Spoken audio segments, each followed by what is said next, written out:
dan ada perubahan di nama gulanya. Kalau tadi ada asetil uradik amin, kalau ini asetil galactosamin, maka dia akan menjadi virus varian B, virus AB ini ya. Nah, jika seseorang tadi sudah kena virus varian A, kemudian dia kena virus varian AB, maka dia akan mengulangi proses sistem antibodi dia. Jadi kita kalau virus itu bukan cuma masalah kuat antibodi, Ibu, tapi seberapa cepat sistem kita, imun kita untuk memproduksi antibodi. Karena antibodi itu sangat spesifik untuk mengenali jenis kuman dan masuk virus. Apalagi virus COVID-19 yang informasinya dia adalah virus RNA, di mana ciri khas dari virus RNA itu adalah virus yang mudah bermutasi. Di mana mutasinya? Yaitu pada spike-nya ini, kulitnya. Kalau pada orang biasa, orang awam ya, pada bajunya. Sekarang dia menyerang pakai baju warna merah. Besok dia menyerang pakai baju warna hijau. Antara baju merah dan baju hijau di mata musuh itu sudah berbeda. Itu senjata berbeda untuk menghadapinya. Jadi itu. Jadi kita bayangkan ada 20 sekian jenis asam amino dan mutasinya ya tinggal dikombinasikan saja berapa banyak bakal terjadi mutasi virus ini. Tapi tidak semua mutasi itu berbahaya. Ada yang lemah, ada yang kuat. Tergantung dari jenis mutasinya yang bersesuaian dengan jenis reseptornya. Oke, sekarang masuk kinerja sistem imun tubuh. Pada intinya adalah pada saat manusia kena virus, virus ini akan mencari spike-nya. Nah, saya sampaikan bahwa yang dicari oleh virus COVID-19 adalah sel yang mempunyai pintu reseptor ACE2 ini.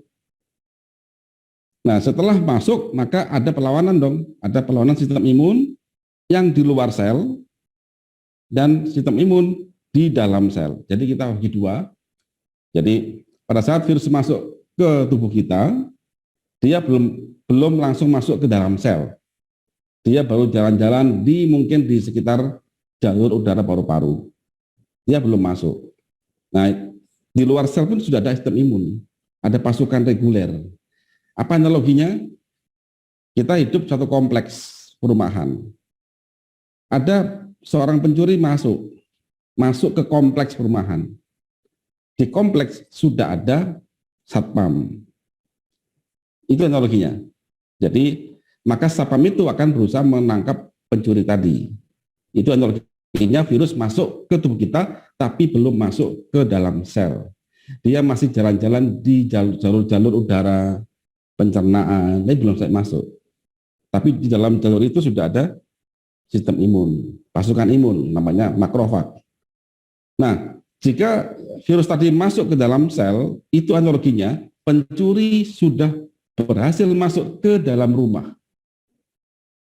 Jika ada pencuri masuk ke dalam rumah dan yang punya rumah itu sadar, dia pasti melawan. Sama dengan sel. Jika sel tadi kemasukan virus, itu tandanya bahwa virus tadi lolos dari sistem imun di luar selnya. Sel masih mempunyai satu kesempatan terakhir, yaitu dia melawan virus yang masuk di dalam tubuhnya. Kalau pencuri masuk ke rumah, berarti yang punya rumah punya satu kesempatan terakhir, yaitu melawan pencuri di dalam rumahnya. Tinggal dia berhasil tidak survive. Nah itu ya, oke. Itu tahapannya. Nah sekarang saya akan masuk ke bagaimana komunikasi COVID-19 dengan pintu sel. Jadi apa analoginya? Bagaimana komunikasi atau cara maling masuk ke dalam satu rumah. Maling masuk pasti mencari pintu. Bagi maling, pintunya bukan cuma pintu yang tempat kita keluar masuk, bukan, bisa jendela, bisa ventilasi, itu pintu masuk bagi maling ke suatu rumah. Bagi virus pun demikian. Dia akan mencari pintu yang cocok dengan kuncinya, yang cocok dengan spike-nya. Nah, ini virus ya. Ini virus SARS-CoV, dia mempunyai S protein. Dia akan berusaha masuk. Nah, ini sel. Jadi ini sel ya, human cell. Sel itu punya pintu reseptor ini ACE2 ini. Nah, dia akan berusaha masuk. Dia melangkah dulu, Sama aja kayak maling. Dia mendekat dulu, mencongkel dulu, ya. Setelah mencongkel, maka dia melebur. Nah, virus pun demikian. Begitu dia mencongkel, maka dia ke sini, sehingga kulit dia membuka, akhirnya infeksi terjadi dengan cara apa? Materi genetik dia keluar yang akan berlanjut pada replikasi. Jadi perlu saya sampaikan di sini Bapak Ibu, saya ulangi lagi, tujuan virus untuk menginfeksi sel itu cuma satu sebenarnya. Dia numpang untuk beranak. Tapi silakannya pada COVID-19 ini, kalau virusnya sudah masuk beranak, dia keluar, jadi satu virus masuk ke dalam satu sel paru misalkan, dia keluar akan menjadi 1000 virus misalkan, tapi selnya tadi akan mati. Jadi begitu dia masuk dan keluar lagi, tapi selnya ini akan mati. Nah begitu. Nah kalau kita urutkan, jadi virus ini akan menempel dengan menggunakan senyawa penting yaitu glikoprotein yang tadi sudah kita pelajari. Nah kemudian sebenarnya pada saat virus itu sebelum masuk, di sini sudah ada sel punya namanya sel mempunyai pertahanan awal sebenarnya. Dia bisa mengeluarkan lendir untuk menghalangi dia masuk. Tapi biasanya kalau orang sudah lemah, itu tidak mampu menahan lendir, itu nggak mampu menahan virus, sehingga dia tetap nempel. Nah begitu virus berhasil nempel ke reseptor sel, maka dia akan melebur dan menginjeksi material genetiknya menjadi siap untuk direplika, beranak pinak di dalam tubuh sel yang diinfeksi oleh dia. Nah sekarang kita lanjut. Saya lebih zoomkan lagi. Jadi akan kita zoomkan ininya, ya. Kita zoomkan pada slide kedua. Ini virus. Jadi dia ini, dan yang ini adalah reseptornya, reseptor ACE2. Nah ya ini ya. Jadi dia tuh nempel. Jadi ini kalau kita lihat ini nempel. Ini bentuknya nih kayak binding dari binding site ya. Nah intinya dia jadi ini dan akhirnya dia masuk. Ya, dia masuk. Jadi ini sangat kuat Bapak Ibu pelekatannya. Begitu nempel plek sudah.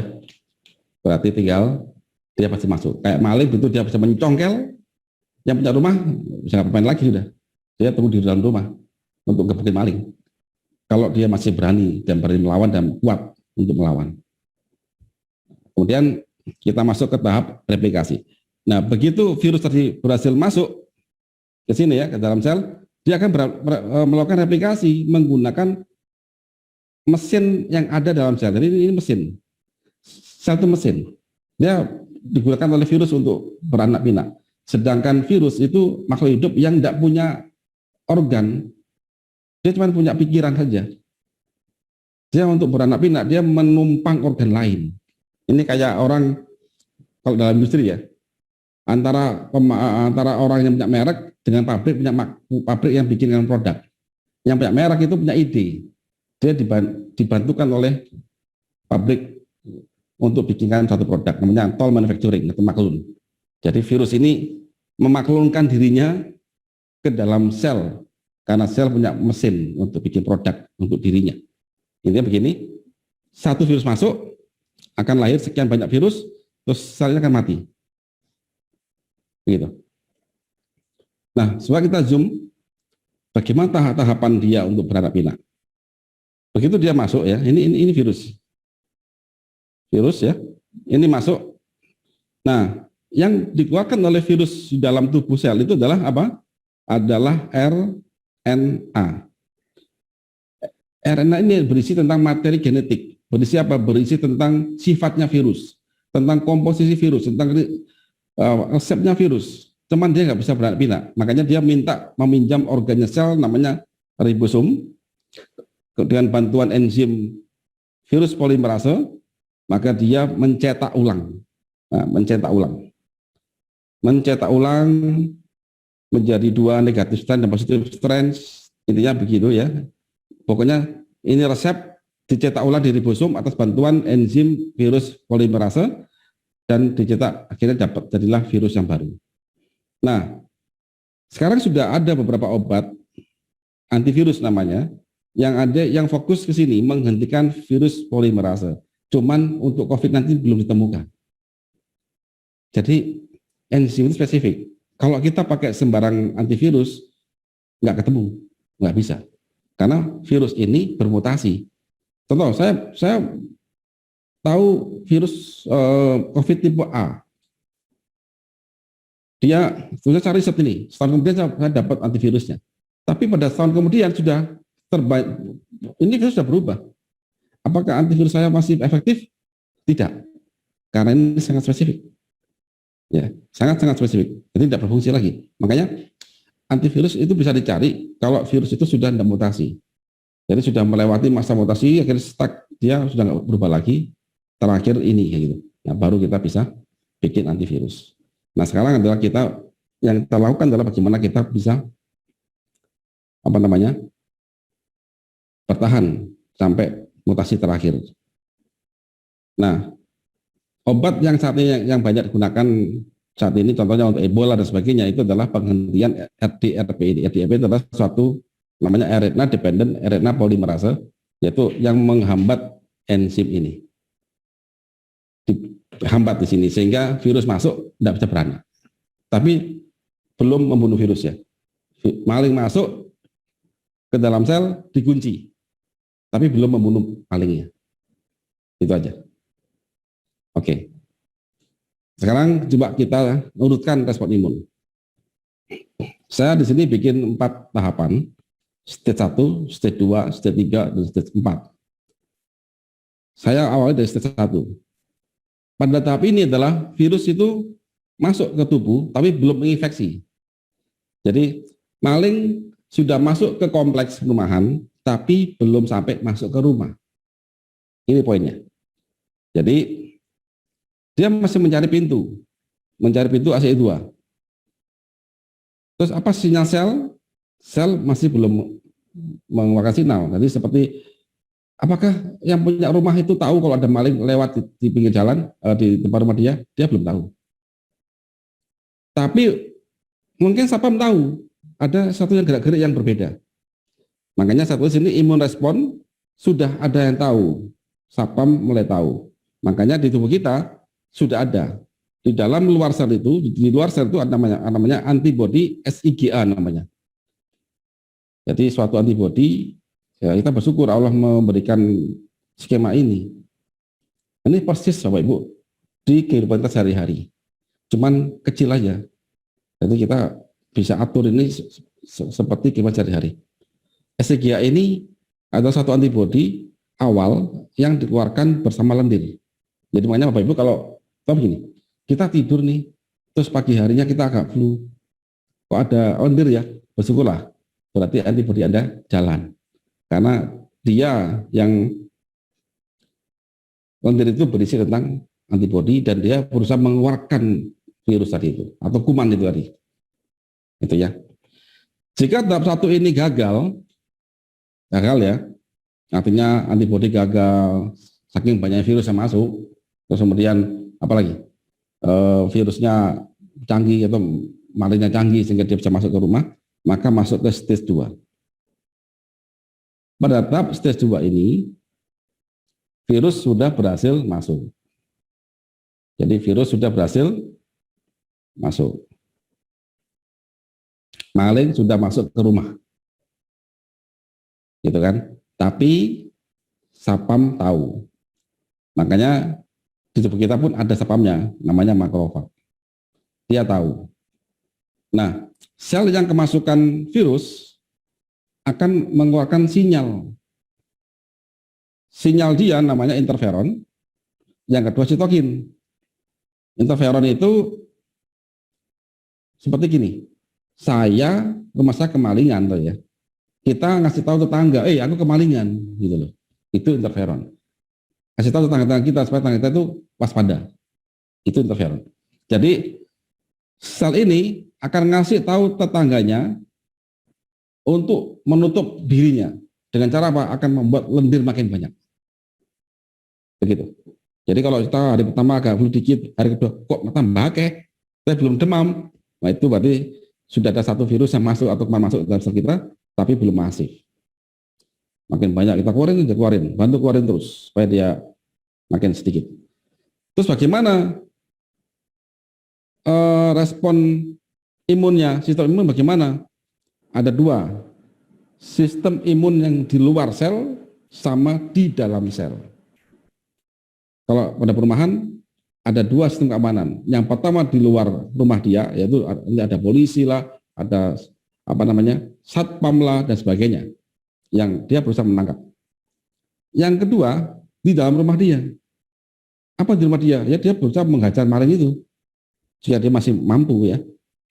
Nah, sel itu demikian juga di luar sel, nanti di dalam sel, dia melakukan inner cell autophagy. Dia berusaha membunuh virus tadi dengan mekanisme autofagi. Kemudian yang di luar sel bagaimana? Nah, ini di luar sel. Ini di luar sel. Ada makrofag, dia akan memakan virusnya dan juga akan memakan virus yang sel yang terkena virus. Jadi itu hukumnya begitu di tubuh manusia itu. Begitu ada sel yang kena virus, yang ngasih tanda, maka makrofag berhak untuk membunuh sel tadi. Begitu. Kemudian lahirlah monosit. Monosit itu adalah sel darah putih dari dalam darah, dia keluar ke dalam sel paru yang terkena infeksi, dan kemudian dia akan memakan virus dan dia berubah jadi dendrit. Pada tahap stage 2 ini, sel yang mati itu tinggi waktu itu. Nah, jika pada tahap 2 ini sistem imun kita itu mampu mengatasinya, maka ya sembuh kita. Tapi saya yakin pada tahap 2 ini kita belum. Mayoritas masih kayak di sini. Lanjut ke stage 3. Nah, pada stage 3 ini virus makin masif. Karena sudah beranak pinak ya. Dan kematiannya makin tinggi. Maka sel ini juga akan mengeluarkan sinyal, makin banyak interferon dan makin banyak sitokin, makin demam dan lain-lain. Kemudian autofagi jalan, makrofag, dendrit, dan lain-lain ya. Dan dendrit sudah berhasil menuju ke sel adaptif, sel imun adaptif. Jadi di dalam tubuh kita itu ada suatu badan ya, keamanan bernama limfosit. Dia bertugas untuk membentuk antibodi. Kalau di negeri kita punya satu badan yang menyelidiki suatu kasus perkara. Bukan polisi reguler, bukan. Mungkin di polisian namanya reserse atau intel. Lebih tinggi lagi mungkin BIN. Dia mencari cara siapa yang berbuat onaran itu, gitu kan? Yang begitu dia dapat suatu temuan, suatu konklusi dari suatu perkara, maka dikasihkan ke reguler untuk menangkap di sana. Nah, pada saat ini, pada tahap 3 ini, dendrit sudah menuju ke limfosit. Limfosit akan bikin IgM. Apa sih dendrit itu? Dendrit ini adalah, kok di kita itu adalah begini. Pada saat kita ada suatu perkara, ada kejadian, maka dendrit seperti suatu polisi atau intel yang menangkap seseorang, diinterogasi, mencari data. Data itu diolah, dikasihkan ke mungkin BIN atau reserse. Ciri-ciri. Nah, itu. Nah, limfosit itu seperti BIN atau reserse atau intel. Dia mengeluarkan suatu teorema bahwa kemungkinan penyebabnya adalah ini itu. Kemungkinan pelakunya adalah ini itu. Itulah. Namanya di sana kita namanya IgM. Belum pasti, masih perkiraan. Nah, ini IgM-nya akan memandu sistem imun, pasukan imun, makrofag dan sebagainya untuk mencari pelaku seperti tanda dari IgM. Pada IgM ini belum tentu demam. Sehingga berarti IgM ini masih belum tentu bisa menangkap pelakunya. Dia masih ngawur. Gitu ya. Dia masih ngawur. Sehingga manusia ini yang kena infeksi tahap 3 ini makin tinggi demamnya. Makin sakit semua badannya. Nah, kemudian terakhir stage 4. Pada stage 4 ini, alhamdulillah, jika kita menemui stage 4, berarti Anda mau sembuh. Artinya, dari IgM ini yang masih perkiraan-perkiraan ini akan menghasilkan IgG namanya, atau namanya antibody. Dialah yang akan menangkap virus, dialah yang lebih tahu siapa dalam virus ini, sehingga dia mudah ditangkapnya. Nah, jadi apa namanya? Ini semua adalah skema-skema yang bisa kita pelajari dan kita analogikan untuk memudahkan. Nah, tantangannya begini, Pak Ibu. Seberapa cepatkah atau lamakah waktu dari mulai stage 1 sampai Anda mendapatkan stage 4 ini? Semakin lama, semakin banyak sel yang mati. Kalau banyak sel mati, maka makin banyak korban. Di situ. Jadi ini yang apa namanya? Bisa kita analogikan lebih dalam. Pada stage 4 ini, maka seluruh keluhan Bapak Ibu akan hilang dan Bapak Ibu sudah mendapatkan namanya antibody, maka Bapak Ibu selamat, Anda sudah dapatkan senjata untuk melawan virus jenis A, jenis yang menginfeksi Anda. Tapi belum tentu untuk virus yang lain. Gitu ya. Itu poinnya. Nah, gimana kalau ini saya apa namanya? Kalau saya analogikan di satu negara, masih ingat dulu waktu setelah sekolah namanya ada Ipolek Sosbud Hankam, ekonomi, politik, apa ya, sosial, budaya, keamanan. Jadi itu apa namanya yang bisa kita analogikan di sini. Oke. Saya bikin kasus di satu negara itu ada korupsi massal. Pada saat korupsi berlangsung belum banyak yang tahu. Rakyat pada saat ini masih belum tahu juga, masih adem ayem saja. Ekonomi berjalan, ya kan? Semua santai-santai aja. Nah, saat korupsi itu sudah menyentuh pada permasalahan yang masif, permasalahan di mana uang sulit, kemiskinan merajalela, maka ada stage 2. Jadi rakyat makin miskin, kemudian disparitas makin tinggi. Akhirnya rakyat ini mulai protes, mulai siaga, protes ya, dan demo.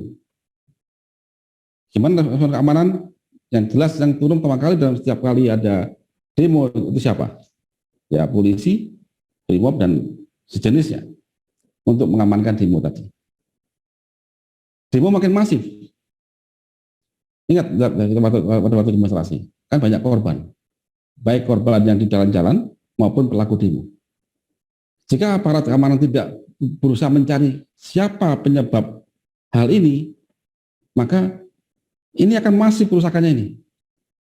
Pada stage 3 sampai stage 4. Nah, stage 4 itu apa? Adalah sistem keamanan sudah berhasil mencari, oh ternyata kerusakan ini akibat dari ekonomi yang macet yang dilakukan oleh para koruptor, maka dengan sadar maka Intel langsung menangkap koruptor tadi, kemudian mengambil uangnya lagi, menghukum mati dia, dibunuhlah dia, akhirnya rakyat akan tenang lagi, tidak demo lagi, cuman lihat ini, lihat berapa banyak kerusakan sudah ada.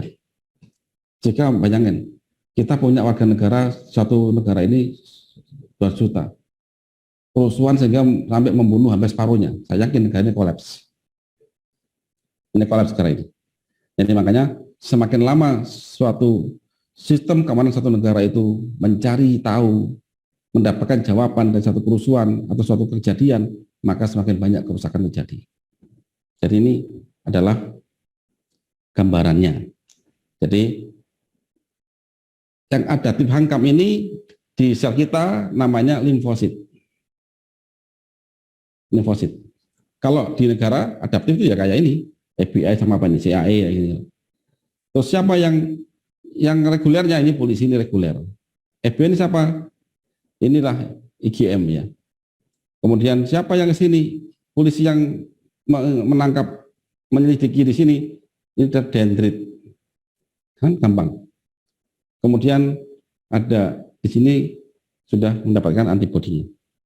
Jadi antibodinya. Dia menangkap, mengasih tanda, ini loh yang membuat kerusuhan negara ini, maka polisi tangkap dia, ditangkap. Jadi ini analoginya.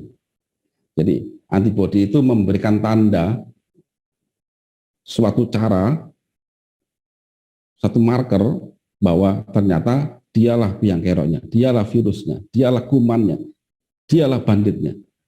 Itu ditandai maka ada yang fagosit, ada yang menangkap. Siapa menangkap? Pada saat kita makrofag, ya, basofil, neutrofil, sel NK, CD8, natural killer, atau limfosit killer ya, CD8, itu mereka. Kalau di kita siapa? Ya polisi, tentara mungkin ya. Kemudian apartemen yang lain, yang reguler. Sedangkan yang ngasih tanda adalah mungkin dasar dari kerjaan intelijen. Itu analoginya di dalam sistem keamanan di suatu negara, persis dengan sistem keamanan di tubuh kita. Cuman beda bahasa saja. Sekarang mutasi COVID-19 akan terus berlangsung. Siapkan diri kita, belajarlah mumpung ada waktu. Memutus rantai COVID-19 butuh ilmu dan kemauan. Ini adalah perang tingkat sel tubuh kita. Ayo kita lawan. Kalau di negara kita itu, ibaratnya ini adalah problem di anak bangsa. Ayo kita selesaikan. Karena ada fitnah. Bukan antar negara. Ya kan? Kalau kita perang sel dengan sel, ini ibarat kita perang dengan antar negara. Ibarat sel dengan bakteri, sama-sama sel. Kalau virus beda. Virus itu kayak fitnah. Dia bukan sel. Dia numpang menggunakan tubuh sel untuk beraktivitas. Fitnah, pemahaman, menumpang tubuh warga negara untuk melakukan aktivitas. Dan itu butuh kecerdasan sistem keamanan. Di sekitar kita butuh kecerdasan dan kecepatan sistem imun untuk mencari tahu siapa penyebabnya. Nah ini pas saya pakai gambar ini ya, pas 17 Agustus. Hari ini kita memperingati hari kemerdekaan yang ke-76. Nah sekarang setelah kita tadi merangkai, sekarang kita masuk ke bab kelima, yaitu strategi perang. Ilmu yang kita pelajari, kalau tidak bisa kita implementasikan, ya just sekedar ilmu, just teori. Buat apa kita belajar kalau kita nggak memahami? Tapi untuk bisa menerapkan dibutuhkan pemahaman yang cukup bagus, dan kita manusia dikasihkan akal, dan Allah sudah menjanjikan pada kita bahwa Dia akan ngasih ilmu kepada siapa saja asal mau membaca. Karena Allah sudah mau memberikan ilmu, pasti memberikan ilmu kepada manusia karena manusia tidak mengetahuinya. Nah, saya membuat suatu suatu cara yang terangkum dalam garis besar haluan perang melawan virus, GPH PMV. Masih ingat waktu kita sekolah dulu, zaman saya SD SMP itu ada GPHN. Saya nggak tahu apakah sekarang masih ada enggak GPHN itu. Nah, garis besar melawan virus itu apa? Pertama kita paham dulu. Virus COVID-19 itu mudah bermutasi. Yang kedua, antibodi yang terbentuk tidak bisa menghadapi virus yang bermutasi. Saya kemarin kena COVID varian A. Saya dapat antibodi A. Bulan depan virusnya mutasi lagi, jadi varian C dan lebih ganas. Apakah antibodi saya bisa menghadapi varian C? Tidak bisa. Tidak bisa. Tapi yang bisa kita cari pelajaran adalah mekanismenya. Jika pada waktu saya kena varian A itu, sistem imun saya terlatih untuk latihan, maka semoga pada varian C, sistem imun saya juga melakukan hal yang sama dan lebih cepat. Jadi itu positifnya bagi mereka yang sudah kena virus. Kemudian senyawa penting yang pada pembentukan virus, sel, dan antibodi adalah glikoprotein. Ini senyawa penting yang pada saat pertempuran tersebut, di virus juga pakai glicoprotein, sel kita juga ada glicoprotein, sistem imun pun juga pakai glicoprotein. Jadi ini perannya sama, perannya sama. Ya. Nah, kejelasan sistem imun adalah hal yang sangat penting dalam menghadapi virus. Kecerdasan sistem imun adalah hal yang sangat penting dalam menghadapi virus. Bukan kekuatan imun loh ya. Kita jangan saat sudah kena virus hanya fokus pada imun booster. Jangan. Ingat tadi yang saya sampaikan pada ilustrasi ada fitnah korupsi satu negara, akhir demonstrasi besar-besaran, rakyat marah. Bayangin, jika dihadapi secara represif, sistem keamanan itu dikasih kekuatan senjata canggih, maka saya yakin para pendemo akan mati semuanya. Padahal pendemo itu adalah rakyat. Padahal yang dibutuhkan sini bukan itu. Apa keamanan harusnya itu persuasif, kemudian dia segera mencari tahu kenapa kok rakyat marah. Ada apa ini? Jadi itu. Jadi kepada virus masuk, kita kuatin imun kita yang reguler, maka banyak sel akan mati. Tapi yang kita pentingkan sekarang adalah bagaimana membuat sistem imun kita cerdas, pahami kondisi itu. Nah, di sini saya bikin 3 strategi utama ya. 1, strategi preventif dan suportif. Yang kedua, strategi kuratif berbasis suportif. Yang ketiga, strategi rohani. Yang 1, preventif suportif.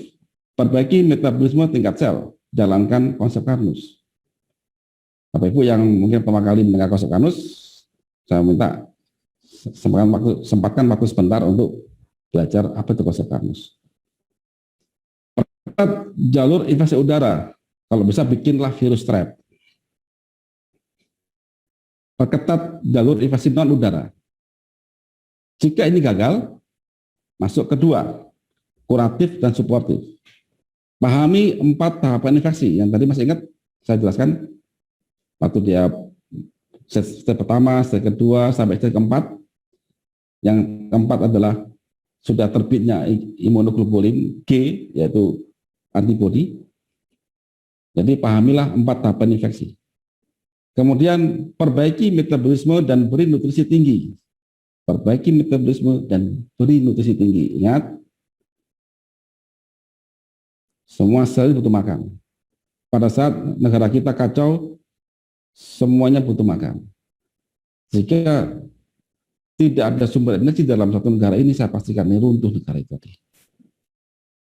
Kemudian redam DAMPS. Nah, pada materi 1 dan 2 dan 3 saya jelaskan apa itu DAMPS.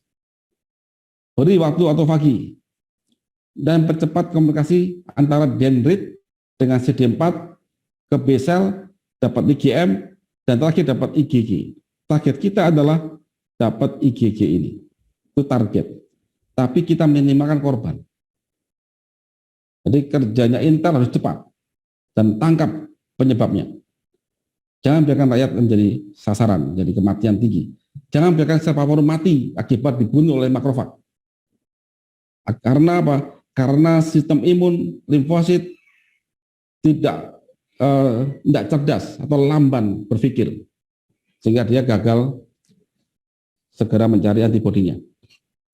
Nah, kemudian yang terakhir, jadi yang 3 ini benar jalan dari awal, Ibu. Sabar, optimis, dan berdoa. Cuman saya taruh poin 3, tapi ini kita lakukan di awal. Berdoa, ya Allah, ya Tuhan, berilah kami keselamatan, beri kami petunjuk, sehingga kami bisa mencari jalan apabila kami menghadapi suatu infeksi atau suatu kejahatan, dan bila kami keselamatan. Dan yakinlah bahwa sistem tubuh kita sangat canggih, dan jangan takut dengan virus.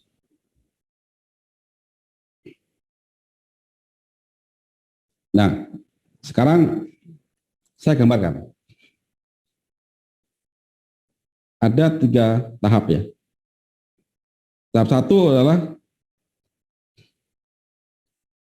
ini, virus bisa nempel di tangan dan masuk ke mulut. Masuk ke hidung. Jadi yang nempel di tangan ya kita harus cuci tangan pakai desinfektan ya. Yang di mulut, yang di hidung ini harus kita saring udaranya. Nah, pada tahap 1 ini preventif. Apabila berhasil menjalankan tahap 1, maka virus mati di sini dan ini nggak masuk, maka kita nggak akan pernah terinfeksi. Cuman satu kekurangannya, ibarat orang tuh nggak pernah hanya latihan aja, latihan apa namanya, latihan di dojo karate atau apa ya, atau kempo ya, tapi nggak pernah bertanding gitu. Jadi kita nggak tahu apakah kita ini mampu untuk menghadapinya di sana. Ya, karena kita belum punya antibodi, sistem belum teruji, sehingga kita belum mencapai herd immunity. Memang belum banyak korban, betul.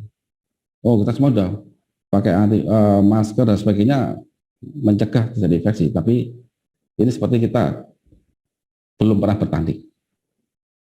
Tahap 2, nah ini tahap pengobatan, yaitu kuratif suportif. Tenangkan diri, berdoa, dan yakin sistem imun tercanggih, ujian sistem imun dengan taruhan hidup dan mati. Jadi pertarungan ini, kita bertanding nih di suatu pertarungan, hanya ada 2 kejadian, menang atau kalah. Kalau dengan virus COVID ini, hidup atau mati. Itu hasil pertandingannya. Kemudian ikuti skema imun tubuh, perbaiki lambung, perbaiki tabung sel, berikan nutrisi bergizi, redam DMPS, dan percepatan antibodi, dan insya Allah akan sembuh. Nah, coba kita mulai tahap 1.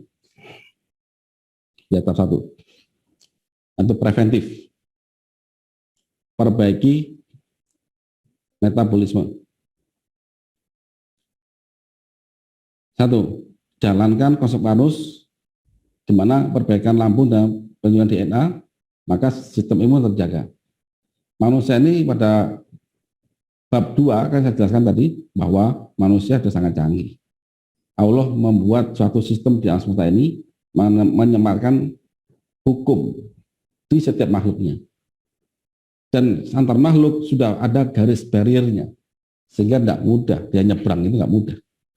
Nah, cuman sistem-sistem itu akan tidak berguna jika yang punya tubuh ini, yang nyawanya ini, itu tidak mau belajar. Sehingga dia banyak melakukan hal-hal yang malah menentang sistem tadi. Makanya saya sarankan pelajari konsep Vanus dan terapan. Intinya adalah lindungi lambung dan sediakan bahan baku NAD+, niacinamide, adenin dinukleotid. Bisa pakai agi sereal. Kemudian sediakan kata kompleks yang dipersenjatai antioksidan, makan bergizi dan cukup istirahat. Yang kedua, pakai masker. Jadi masker ini juga akan membantu kita supaya virus itu tidak mudah masuk, terperangkap. Tapi masker yang canggih ya. Jadi di sini saya nanti ajarin bagaimana cara membuat virus trap. Jadi masker itu bisa dibikin ada virus trap. Yang ketiga, jaga kebersihan tangan. Ya, cuci tangan pakai sabun dan bawa hand sanitizer. Nah, ini di Kanus sudah ada hand sanitizer yang isinya alkohol aja dan lembut di tangan, jadi jangan khawatir nanti tangannya jadi kasar atau gimana. Sudah ada Kanus hand sanitizer. Nah, secara teknologi begini, ini adalah virus trap yang kita buat pada masa kita, sehingga begitu ada virus masuk, dia ketangkap. Apa sih isinya virus trap? Itu adalah molekul ini. Ikatan antara protein dengan beberapa chelating agent. Nah, beberapa antioksidan akhirnya membentuk chelating agent. Ingat, spike-nya virus itu terbuat dari glikoprotein, sehingga dia bisa ditangkap. Tapi karena ini adalah kejadian molekuler, ya, maka kita harus melakukan dengan cara molekuler. Ini caranya. Sehingga ini adalah speknya virus, itu kena kompleks, maka dia akan tertangkap. Nah, ini cara bikinnya. Jadi algapi, kemudian 2 saset ya, dikasih air 200 ml, kemudian maskernya ini, setelah memasker apa aja, setelah yang ini atau yang kain setelah aja, celupin. Ya, kalau ini algapi, ini algapi, taruh baskom, celupin aja. Nah setelah dicelupin, direndam 5 menit. Setelah itu angkat dan tiriskan selama setengah jam. Nah setelah setengah jam, maka ini bisa dipakai. Ini ada saya punya sanitizer ya. Alkohol itu akan punya sifat azeotrop. Dan kan setengah jam ditiriskan. Itu disemprotkan gini. Kemudian tiriskan lagi, maka setelah kering bisa dipakai. Jadi alkohol bisa juga akan menguatkan, akan memfiskan terjadinya ikatan kompleks itu dalam apa namanya maskernya. Jadi awalnya kan dia bebas karena kemudian itu terperangkap di dalam serat masker supaya dia bisa fix kasih alkohol. Jadi alkohol itu akan membuat beberapa granulasi pada protein sehingga dia bisa kuat melekat. Nah, jika tahap 1 terlewati, kita masuk ke tahap 2, yaitu kuratif, pengobatan. Nah, pada tahap kuratif ini, COVID ini sudah masuk, Ibu. Dia sudah masuk. Yang pertama, dia di luar sel, jadi di dalam apa namanya, saluran nafas. Yang kedua, bahkan dia sudah masuk dalam sel. Jadi pada tahap 2.1, ini virus masih di sini. Masih di sini. Masih di luar sel. Tapi ingat, saya sampaikan, di luar sel sudah ada sel dan sel makrofag. Nah, ini makrofag. Dia akan mencari ini. Makanya pada saat ditemu makrofag, maka makrofag akan kasih sinyal ke dalam sel paru untuk makan lendir. Ya, lendirnya akan keluar sehingga virus ini berupaya untuk ditangkap dan dibuang lagi. Jadi ingus ya. Pada stage 1 tadi. Jika ini gagal, maka masuk ke tahap 2. 2.2. Di mana virus sudah berhasil masuk dan dia berhasil mengacak-acak. Ini kan masih bagus ya. Dia sudah berhasil mengacak-acak jaringan ikat dari paru-paru. Maka timbul dendrit. Nah, ini dendrit ini. Tahap 2.2. Kemudian dendrit masuk ke limfosit, masuk tahap 2.3. Tahap 2.3 sudah ada antibodi awal. Prediksi. Terakhir tahap 2.4. Tujuan kita dalam waktu kena virus, jangan sampai kita berhenti di sini akhirnya meninggal. Di sini meninggal. Tujuan kita adalah dapat ini. Ini pun masih ada satu tahap lagi. Seberapa lama dari waktu infeksi sampai dapat antibodi ini? 4 hari, 7 hari, 15 hari, makin lama makin rusak. Jadi makanya sekarang kan banyak kejadian long COVID. Setelah COVID kok saya COVID, demam saya 7 hari, 10 hari, setelah sembuh saya nggak demam lagi, saya masih sesak nafas dan sebagainya. Itu masuk long COVID. Dan banyak korban juga di waktu fase long COVID. Karena banyak sampah kematian di dalam sel dia. Jadi ini skemanya. Kita berdoa jika someday kita terkena virus apapun yang punya skema seperti ini, dan skema itu mirip-mirip Bapak Ibu. Virus begini skemanya, nggak cuma COVID. Begini skemanya, hanya bedanya apa? Apakah dia itu materinya DNA atau RNA? RNA betul COVID ini cepat. Itu aja. Sehingga jika kita salah langkah dalam menghadapi langkah 4 step ini, salah langkah, bisa malah menjadi kematian. Salah obat misalkan, oh virusnya mau diserang kok malah kita hambat, dan sebagainya. Jadi jangan sampai salah langkah. Makanya kita berdoa kepada Sang Pencipta untuk kita diberi petunjuk, ditemukan dengan lingkungan yang memahami sistem tubuh kita ini, sehingga kita bisa selamat. Nah, di sini saya eh, tampilkan lagi bagaimana seberapa pentingkah lambung itu. Nah, pada saat ini kan saya tulis lagi, seorang makanannya 2655 kilokalori, karena lambungnya itu asam lambungnya dinetralkan. Jadi ini saya silang ya, jangan sampai kita menetralkan asam lambung tanpa ada konsekuensi tindakan selanjutnya. Orang ini butuh energi 2200 kilokalori, karena asam lambungnya itu dinetralkan dengan obat-obatan, maka dari makanan 2655 kalori hanya mendapatkan menjadi 1578 kilokalori. Apa akibatnya? Sel kelaparan, termasuk sel imun, Bapak Ibu. Sel imun kelaparan. Sel yang selalu kelaparan. Bagi sel imun dia akan lamban mencari antibodi. Bagi sel yang serang virus sejak kelaparan, maka dia gagal autofagi. Gagal melawan virus yang masuk ke tubuhnya. Sehingga apa? Akan makin fatal.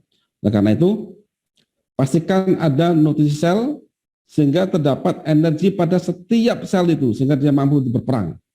Maka jalankan konsep Karnus. Inilah inti dari konsep Karnus. Nah, saya overview lagi pada bahasan tadi yang pada materi bab kedua, saya overview di bab kelima. Ini paru-paru, ini sel paru-paru ya. Saya zoom, ini sel paru-paru.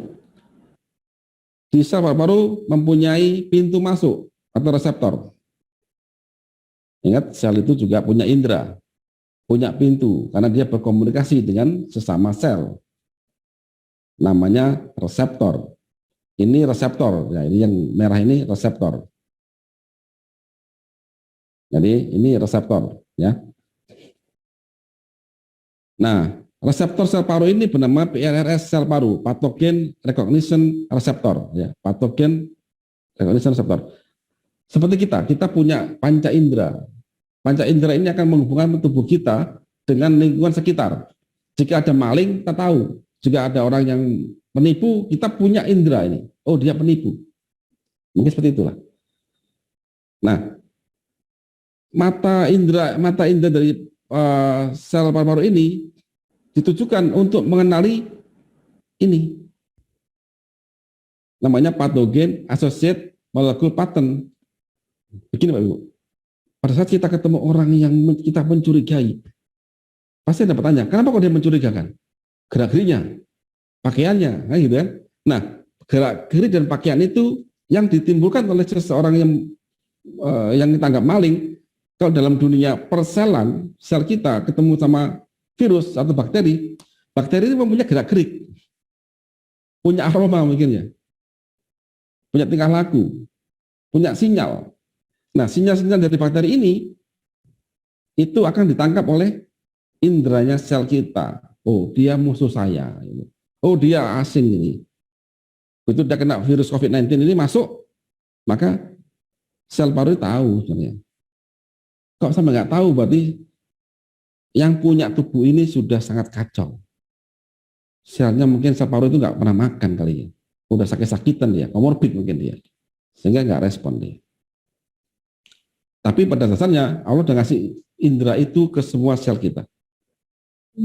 Nah, saya perbesar lagi. Oke, kita membuat analogi satu sel paru ini kena virus, masuk virusnya ya. Nah, kemudian virus yang kena infeksi tadi akan mengeluarkan sinyal. Yang pertama adalah DAMPS. Apa itu DAMPS? Yaitu sinyal yang seperti sel minta tolong atau sel bilang ke pasukan imun bahwa saya terinfeksi. Apa singkatannya DAMPS? Yaitu Damage Associated Molecular Patterns. Itu DAMPS. Yang kedua, sel yang terinfeksi itu akan mengeluarkan interferon. Interferon itu banyak jenisnya. Di sini salah satunya interferonnya adalah dia akan ngasih tahu sel tetangganya. Ingat, paru-paru kan banyak sel, Ibu. Tubuh kita ini banyak sel, Ibu. 1 meter persegi, 1 cm saja berapa juta sel ini di sini. Banyak sel ini. Jadi satu sel kena, maka dia ngasih tahu tetangganya. Untuk apa? Tetangga kasih tahu. Kasih tahu tetangganya, tetangga, aku diserang oleh virus. Segera ente bikin pertahanan diri. Apa yang dilakukan oleh tetangga? Dia ngeluarkan mucin, ngeluarkan lendir. Jadi makanya pada tahap awal-awal kita akan ada lendir di paru-paru ya, flu gitu itu, ya kan? Lendir. Plus ada SIGE-nya, plus antibodi awal yang dikeluarkan dengan lendir itu. Kedua, ya. Ketiga adalah histamin. Histamin itu apa sih? Yaitu saraf, sel saraf yang terletak di belakang sel paru-paru. Jadi sel epitel punya, semua sel punya ada ujung sarafnya. Jika ada keserang maka dia akan ngasih tahu saraf. Sehingga kita merasakan demam, sakit, ngilu, itu karena histaminnya tertrigger ya. Nah, pada saat sama juga pada saat sel tadi keserang oleh virus, maka sel ini akan melakukan pertahanan terakhir, yaitu autofagi. Apa autofagi itu? Masih ingat tadi? Masih ingat jika kita kemalingan, maling masuk ke rumah kita dan kita bangun, apa terjadi? Saya yakin pasti kita akan mencari senjata untuk menghabisi maling tadi itu. Ya kan? Pentungan kah, pisau kah, atau apapun kah, gitu kan? Di sel, kalau di dalam sel namanya autofagi. Nah, oke, lanjut lagi ya. Di luar sel itu ada sistem imun, pasukan imun namanya makrofag. Ini bentuknya. Apa analoginya? Seperti kita di perumahan, di luar pagar kita, di jalan-jalan kita itu ada patroli pasukan satpam. Dan mungkin polisi yang patroli tiap malam atau gimana, tiap jam sekali. Nah, patroli ini apakah punya PRS, punya indera? Ya, punya dong. Jangankan sel imun, lawang sel paru aja punya indera kok. Orang sipil saja bisa tahu itu orang jahat atau tidak jahat. Apalagi seorang polisi atau tentara. Dia pasti lebih tahu dari kita. Makanya dia akan begitu ada virus masuk ke sini, maka dia lebih tahu, oh ini pasti ada virus ini. Dia tahu ada patogen. Yang kedua, sel imun ini, makrofag juga tahu ada sel yang kena virus. Dia tahu.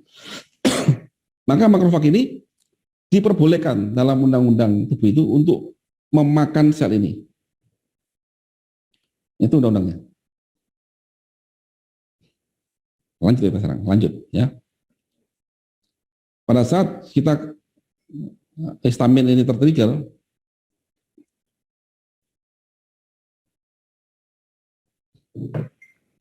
maka terjadilah inflamasi, kita demam, sakit dan demam, dan pada saat demam itu karena makrofag sudah mengetahui adanya virus masuk ke tubuh seorang dan dia mengetahui ada apa namanya? Dia mengetahui ada virus masuk dan mengetahui ada korban, maka dia nggak tahu ke sistem tubuh, maka kita demam. Dan demam ini akan membuat pembuluh darah ini dari yang tebal ini menjadi tipis. Dengan tipisnya pembuluh darah, maka banyak sel darah yang masuk ke tempat kejadian perkara. Apa analoginya? Pada saat ada kemalingan atau kebakaran suatu perumahan, satu tempat, maka orang akan lapor ke PMK dan polisi, maka semua jalan-jalan itu akan di sweeping, minta jalan supaya lewat pasukan PMK dan pasukan polisi untuk masuk ke TKP. Padahal TKP itu ada di perkampungan. Jarang-jarang nih banyak datang polisi sama apa PMK datang ke sana. Itu. Ini analoginya. Jadi pada saat ada inflamasi ini, maka pasukan imun akan masuk masif. Namanya leukosit ya, masuk ke jaringan tempat kejadian perkara adanya virus. Ini monositnya, namanya monosit, akan jadi makrofag. Jadi pasukan makrofag ini ditambahin lagi. Semakin banyak makrofag, maka virus yang dibunuh juga akan makin banyak, tapi sel yang terinfeksi yang dibunuh makin banyak. Karena ini masih liar, dia masih mencari-cari siapa yang menyebabkan ini, siapa yang. Jadi kalau ada kebakaran, maka begitu banyak aparat maka akan banyak menangkapi orang-orang untuk diinterogasi. Siapa yang bikin kebakaran? Sehingga sampai nggak ketemu siapa yang kenapa terjadi kebakaran, maka akan terjadi banyak kebakaran dalam waktu akan datang. Nah begitu. Ini analoginya ya, ini analogi. Nah, leukosit ini juga menjadi dendrit. Dia langsung mencari pasukan khusus, mencari patogennya, kemudian dimakan, ditangkap, kemudian diinterogasi. Jadilah dendrit. Apa tugas dendrit? Dia mengkorek informasi. Dia menghajar virus, kemudian diteliti, ditulis. Oh, bentuknya begini, warnanya begini, dan lain-lain. Hasil dari yang diteliti dia itu dilaporkan ke sel namanya limfosit. Nah ini. Ada 2-3 jenis sel. Sel T sel, B sel, satu lagi sel NK. Cuma NK saya tulis. Karena NK itu untuk kanker ya. Nah, sel T ini ada 2. T helper sama T killer. Nah, bayangin Bu. Pada saat dendrit lapor ke limfosit menerima laporan ini diterima oleh 2. 1 T helper, 1 T killer. Yang T helper langsung ngasih tahu ke B sel. B sel ini tempat bikin antibodi. Ibaratnya ini B sel itu adalah tempat orang berpikir. Serse, mungkin Intel, PIN berpikir dari data-data dari dendrit. Siapa orang yang bikin kebakaran ini? Bagi B sel, siapa? Virus apa ini? Virus apa tandanya ini? Supaya bisa ngasih tahu pasukan di luar sana. Tangkap orang dengan ciri ini. Itu tugasnya. Nah, dengan sel TK, ini sel T yang membunuh. Dikeluarkan juga dia untuk membantu sel imun yang reguler. Makin parah yang dibunuh. Dia membunuh sel paru atau sel apapun yang terinfeksi oleh virus. Di situ. Nah, Bapak Ibu, pada saat ini B sel dapat laporan dari sel T helper yang mengeluarkan IgM, antibodi awal. Setelah IgM pun masih belum, berarti ini barat teori awal. Teori masih belum ketemu, masih besar, masih tanda tanya besar. Berarti belum mengkerucut siapa yang penyebab virus ini. Akhirnya waktu berjalan, akhirnya B sel menemukan, oh ternyata yang virusnya ini adalah virus COVID-19, COVID dengan spike-nya adalah mungkin glisin, kemudian dengan glikopoteinnya dari glukosa, dan mungkin ada fruktosanya, ada uronic acid-nya, sehingga dia ketemu, oh dibikinlah antibodi ini akan menangkap, memberi tanda kepada sel imun untuk mencari dan menghentikan pembunuhan pada sel yang terinfeksi. Jadi ini, pada saat kita ketemu antibodi G ini, selamat. Anda sudah memenangkan pertarungan. See you in next battle. Nah, itu kan. Karena kita tidak pernah berhenti perang. Virus itu akan ada terus. Jadi yang penting adalah kita tahu skema ini. Nah, sekarang masuk ke saya urutkan. Oke, kita ulang lagi. Kuratif stage 2.1. Kita awali kondisi dan gejala. Pada seorang yang terkena virus COVID-19 pada stage 1 ya, 2.1, berarti kena virus itu sudah masuk ke tubuh, tapi belum masuk ke dalam sel. Dia mencari pintunya, yaitu apakah sel paru ini mengeluarkan sinyal? Nggak ada, karena belum ada masuk. Yang bagaimana respon imun? Yang tahu ini adalah orang-orang keamanan yang di luar rumah kita. Satpam, polisi tahu. Jadi di luar sel. Maka apa yang respon imun? Dia akan memerintahkan sel paru-paru untuk mengeluarkan lendir. Lendir ini akan juga mengeluarkan SIGA. SIGA atas perintah siapa? Atas perintah dari sistem imun reguler, makanya makrofag kasih tahu di belakangnya sel paru ada B sel yang di bawah epitel. Yang bisa memproduksi SIGA, antibody epitel yang akan menghancurkan virus. Yang keempat, gimana gejalanya? Ya gejalanya ringan banget. Kadang-kadang mungkin kita agak beler itu aja, atau agak nggak enak tenggorokan gitu. Kalau dia masuk ke pencernaan, ya kita sebah, agak sebah gitu. Apa ya sebah bahasa Jawa? Pernah nggak ngalami saya makan sedikit kok sudah kenyang? Nanti makan sedikit sudah kenyang.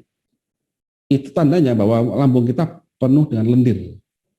Berarti ada infeksi. Kalau mau muntah, muntahkan aja. Nggak apa-apa.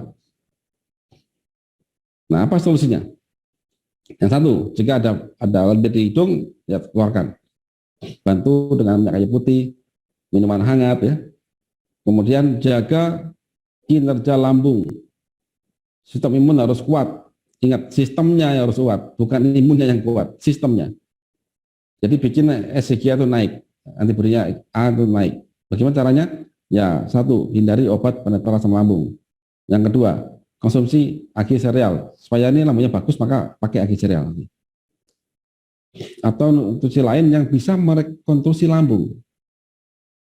Jadi kalau ada pilihan selain agi, asal bisa membuat skema yang sama begitu, bisa pakai. Tapi di kardus pakai agi sereal. Kemudian makan kaya gizi, yaitu tinggi protein, telur, ikan, dan lain-lain. Makin banyak makanan yang kita makan, variasinya, jadi makin banyak variasinya makin bagus. Asal setiap makanan itu ada proteinnya, kaya protein. Terus hambat pergerakan virus. Nah, apabila sudah mulai tanda-tanda begitu, maka kasihlah dia chelating agent yang mengandung antioksidan untuk menangkap spike virus, sehingga gampang dibuang. Jadi virus itu ditangkap, kemudian ada lendir langsung dibunuh, gitu kan? Nah di sini bisa pakai Algati 3x1. Kemudian yang keempat, apabila langkah 1 dan 3 berhasil, maka virus gagal akan menginfeksi tubuh, maka sembuh. Jadi apabila langkah 1, 2, 3 ini berhasil, maka virus gagal masuk ke dalam sel, maka kita ya mungkin pagi hari agak flu dikit, sore dah selesai. Namun jika gagal, ini virus masuk dalam sel, pelajari stage 2.2. Nah ini ya, ini virus di luar sel, virusnya ini dikenali oleh makrofag ngasih tahu ke sel imun, sel paru-paru untuk mengeluarkan lendir. Ini lendirnya nih, nah lendir ini. Maka ketangkap nih virusnya ini. Nah dalam ini itu ada IgA namanya, ini IgA. Dia langsung membunuh itu si virusnya ini. Jadi gitu. Sangat canggih Ibu, tubuh itu sudah sangat canggih. Asal kita tahu, itu harus berjalan. Yang parah kan manusia nggak ngerti, sehingga dia nggak tahu dan dia bahkan melawan sistem ini. Maka akan terjadi kehancuran. Nah, apabila stage 2 T1 gagal, maka kita mau masuk ke stage 2 T2. Ini nggak bisa menghindar, Ibu. Nggak bisa menghindar. Apa terjadi pada stage 2 T2 ini? Gimana kondisinya? Artinya virus ini sudah masuk, Ibu. Ini masuk, masih ingat tadi? Maka sel yang kena virus itu akan mengeluarkan DAMPS, interferon, histamin. Interferon akan memerintahkan semua sel untuk mengeluarkan lendir. Jadi pada saat ini makin banyak lendir keluar. Makin parah flu saya. Makin hebat batuk saya. Dan sel yang kena infeksi ini akan melakukan autofagi. Pertahanan terakhir. Death or life. Nah, jangan lupa ini ada DMPS. Maka sel imun makrofag ini akan membunuh dia. Gitu kan? Nah, jadi ini kronologinya. Dan demam. Karena sudah ada histamin tertrigger, maka orang ini akan demam. Jadi virus sudah masuk dalam menginfeksi sel, apa sel sinyalnya? Interferon ya, tadi saya jelaskan. DMPS, ya kan? Akan menjadi target makrofag untuk destroy, untuk dimakan ini. Dan histamin, yaitu sakit, demam, dan inflamasi. Nah, pada saat ini itu Ibu, jumlah sel imun yang masuk ke lokasi meningkat drastis ya. Ini masuk banyak sekali peningkatan sel imun. Kemudian sehingga membuat potensi tinggi kematian pada sel yang terinfeksi. Kemudian hati-hati pemberian obat antiinflamasi. Hati-hati. Jangan sampai kita hanya fokus untuk menghambat terjadinya darah ini mengecil lagi, jangan. Karena dengan dengan kita hambat informasi dalam pembuluh darah ini, maka jumlah monosit akan nggak banyak keluar.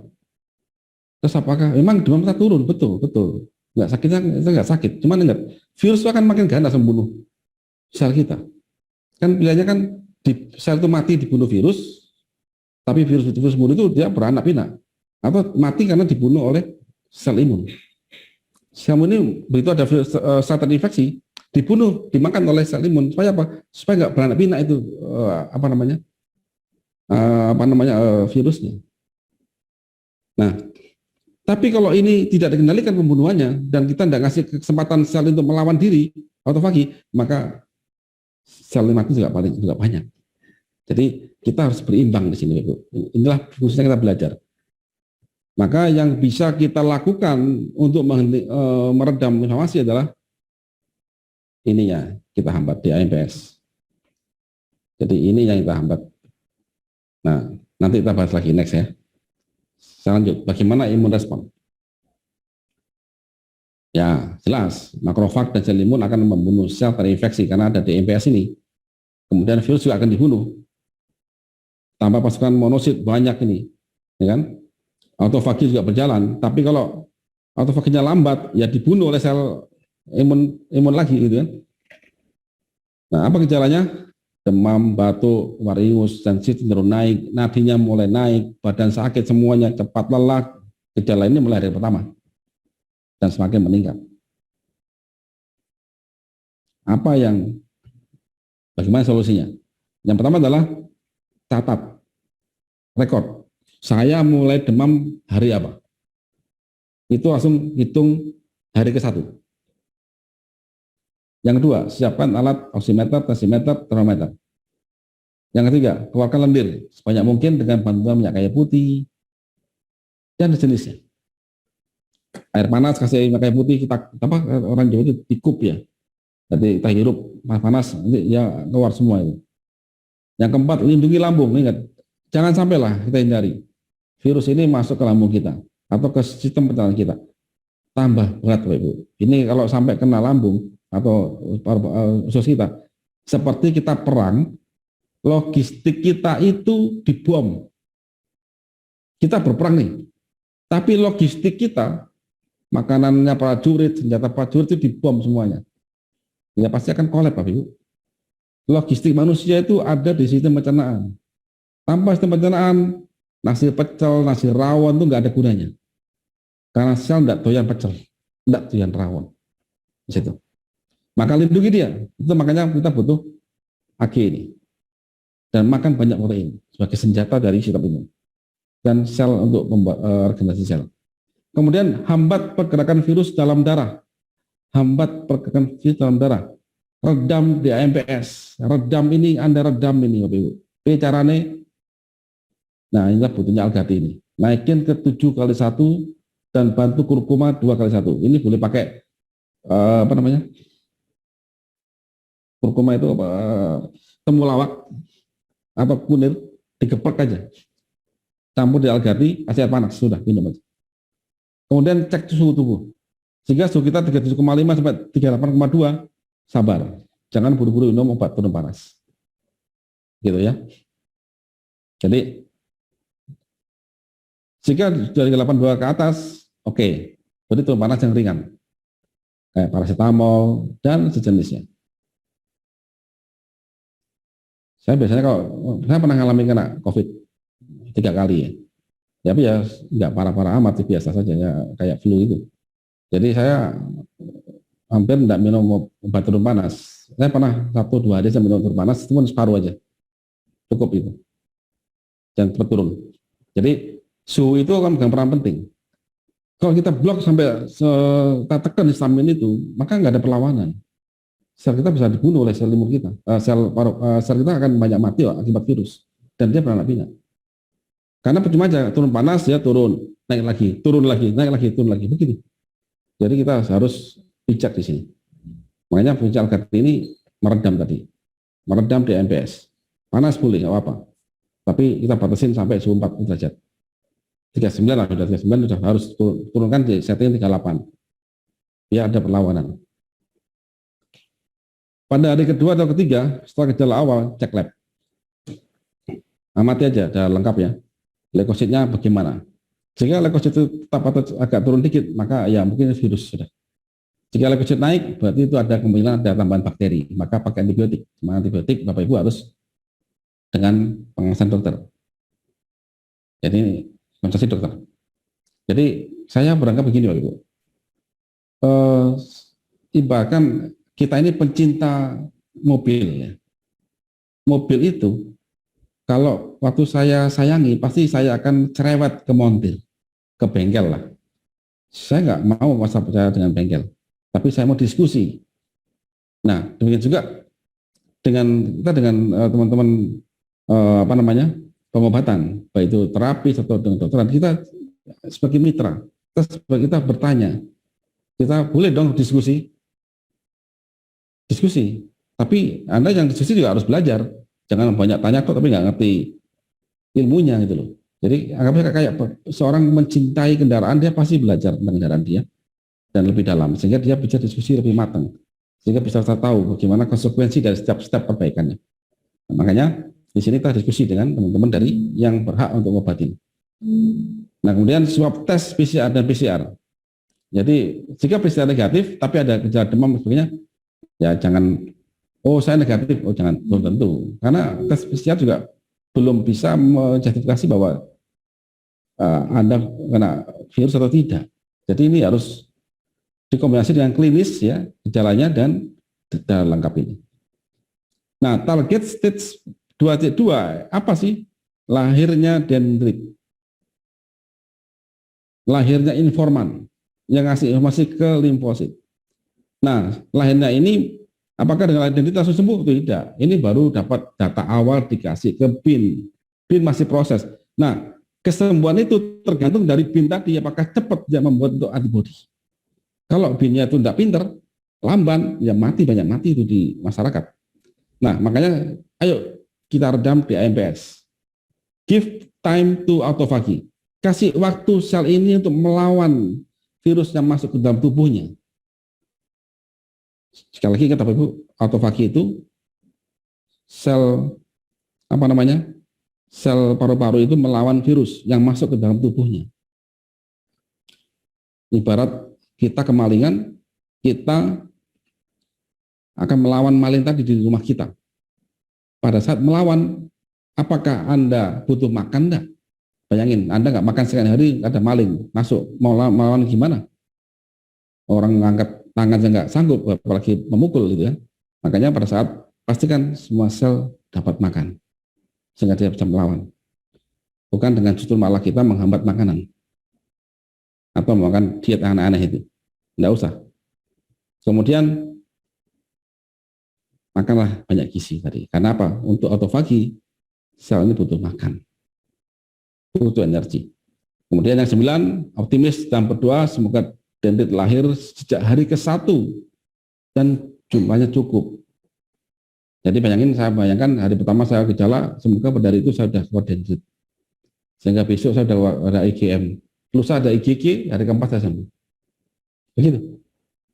Jadi berdoa. Sekarang masuk ke tahap stage 2.3. Pada tahap ini Bapak Ibu, dendrit lahir ya. Dan dia akan ngasih tahu sistem limfosit. Nah, bagaimana kondisi gejalanya? Pada saat ini replika virus dan pembunuhan sel terinfeksi virus terus berlangsung. Korban makin banyak. Baik korban akibat virus maupun korban akibat makrofag membunuh sel yang terinfeksi. Bagaimana sel signalingnya? Sel yang terinfeksi mengeluarkan sinyal, yaitu tetap jaga interferon, mucin makin kental, makin banyak yang mengeluarkan lendir.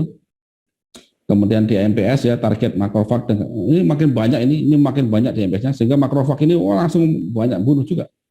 Dibantu oleh pasukan dari monosit ini makin banyak. Gitu kan? Kemudian histamin ya sakit demam makin tinggi. Nah, jumlah sel imun masuk ke lokasi infeksi makin tinggi dibantu oleh CD8 akibat ini. Nah, ini dendrit lapor ke limfosit ada dua sel ini, T helper sama T killer. Tambah dia membunuh ke sini. Wes. T killer itu sangat sadis, T killer itu. Nah, hati-hati lagi membuat obat antiinflamasi. Jangan sampai kita sistemik yang hormonal ya, steroid dan sebagainya itu sembarangan. Itu bukan teman-teman dari dokteran yang ngasihkan ya, tapi kita boleh bertanya kenapa kok kasih ini. Gitu. Jadi ini bisa bertanya. Ya, ini diskusi ya, kita berpikir.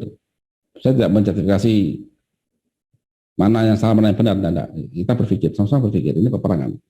Kita coba ikutin alur tubuh kita. Kemudian yang ketiga, imun respon. Makrofag, sel imun, dan CD8 membunuh sel terinfeksi dan virus.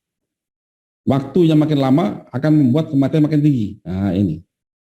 Dendrit plus T helper, ya, dendrit plus T helper ini dia bolak-balik ini ngasih tahu. Ini ibarat informan ngasih tahu BIN. Bos, ini ciri-cirinya. BIN ngasih tahu IgM. Dicoba kan.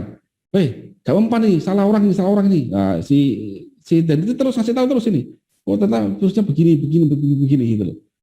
Ya kan? Pada tahap 23 ini masih keluar IgM aja, belum antibody, masih antibody awal saja. Masih teorema awal saja. Apa gejalanya? Demam makin tinggi, mucinnya makin naik dan kental. Nah, pada saat ini sudah keluar, Bapak Ibu.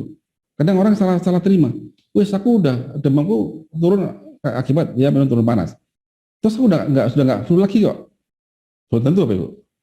Karena pada masa sampai stage 23 itu saking kentalnya itu nggak keluar, tapi dia numpuk di paru-paru. Kemudian indera penciuman sudah mulai terganggu pada saat ini. Detak jantung makin naik ya, di atas 100, 110, 120, naik ini. Tensinya pun naik dari biasanya. Nah, hati-hati pada hipertensi ini. Jadi bisa bayangkan nih, pada saat kejadian ini orang itu hipertensi. Ya, jadi ya hati-hati. Tapi apakah, jadi kalau Bapak Ibu yang sering kena hipertensi, diabetes, atau komorbid, sembuhkan penyakit Anda. Ada caranya kok. Dengan cara apa? Caranya konsulkanus. Kalau nggak percaya, pelajari konsulkanus. Gimana cara skemanya? Di konsulkanus ini kita ngajak kita berpikir dan mengenal tubuh kita ini. Kemudian ada kemungkinan infeksi lambung. Nah, pada tahap ini juga ada kemungkinan infeksi lambung. Pada varian Delta itu banyak yang kena lambung, itu banyak.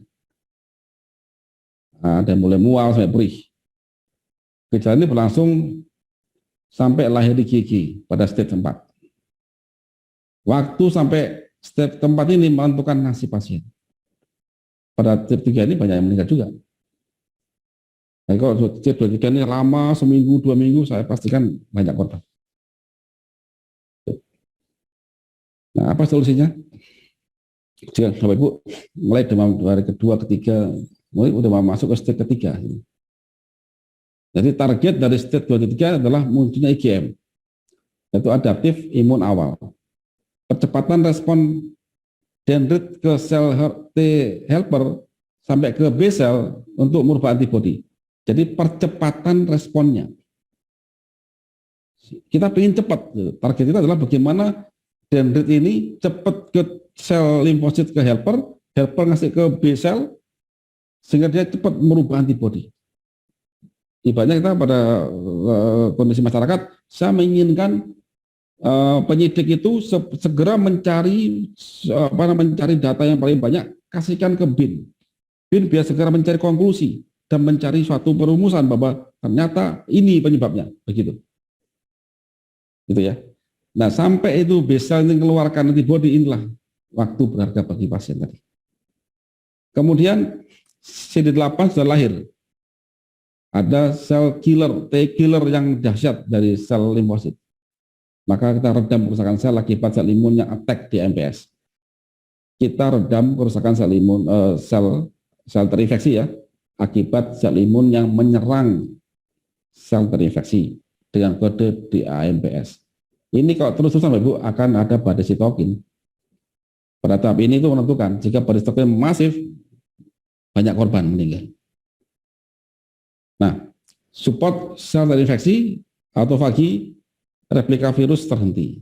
Jadi pada tahap ini kita juga akan mensupport sel terinfeksi untuk melakukan autofagi.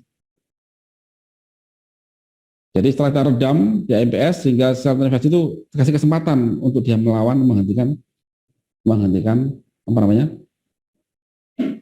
ininya, menghentikan replikasinya. Yang kedua, keluarkan lendir banyak mungkin dan minyak kayu putih dan boleh dibantu obat-obat pengencer dahak. Silakan boleh dibantu oleh ada batuk ya, mulai batuk sakit di paru-paru, batuk sakit itu berarti lendir yang mulai kental. Mulai dibantu dengan nebulizer dan obat-obatan yang menunjang. Nah ini tetap butuh obat-obat kimia. Nah silakan konsultasi dengan dokter Anda. Yang ketiga, lindungi lambung, usahakan jangan sampai terinfeksi. Nah di sini kita minum AG3/1 dan makan banyak protein. Hambat pergerakan virus dalam darah, redam DMPS, dan netralkan sitotoksik sel imun plus CD8 dengan algati plus kurkuma, sama aja.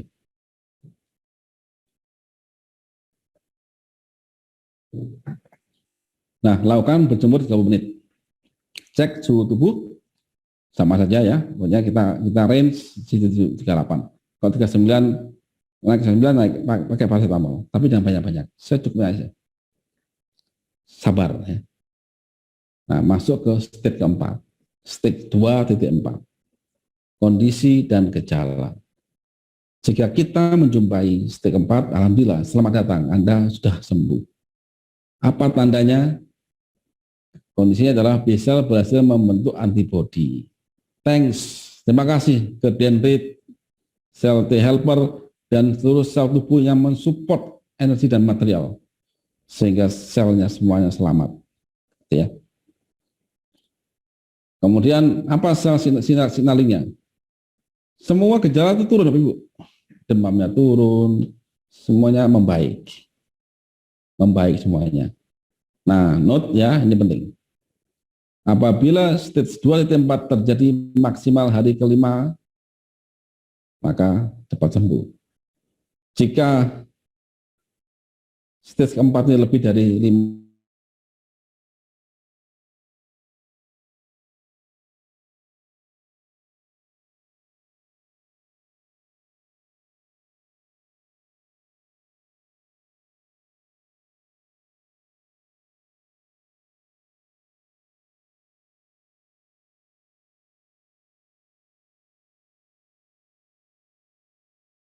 terdapat dari galakto ya, kemudian dari glukos, sikap ya gitu.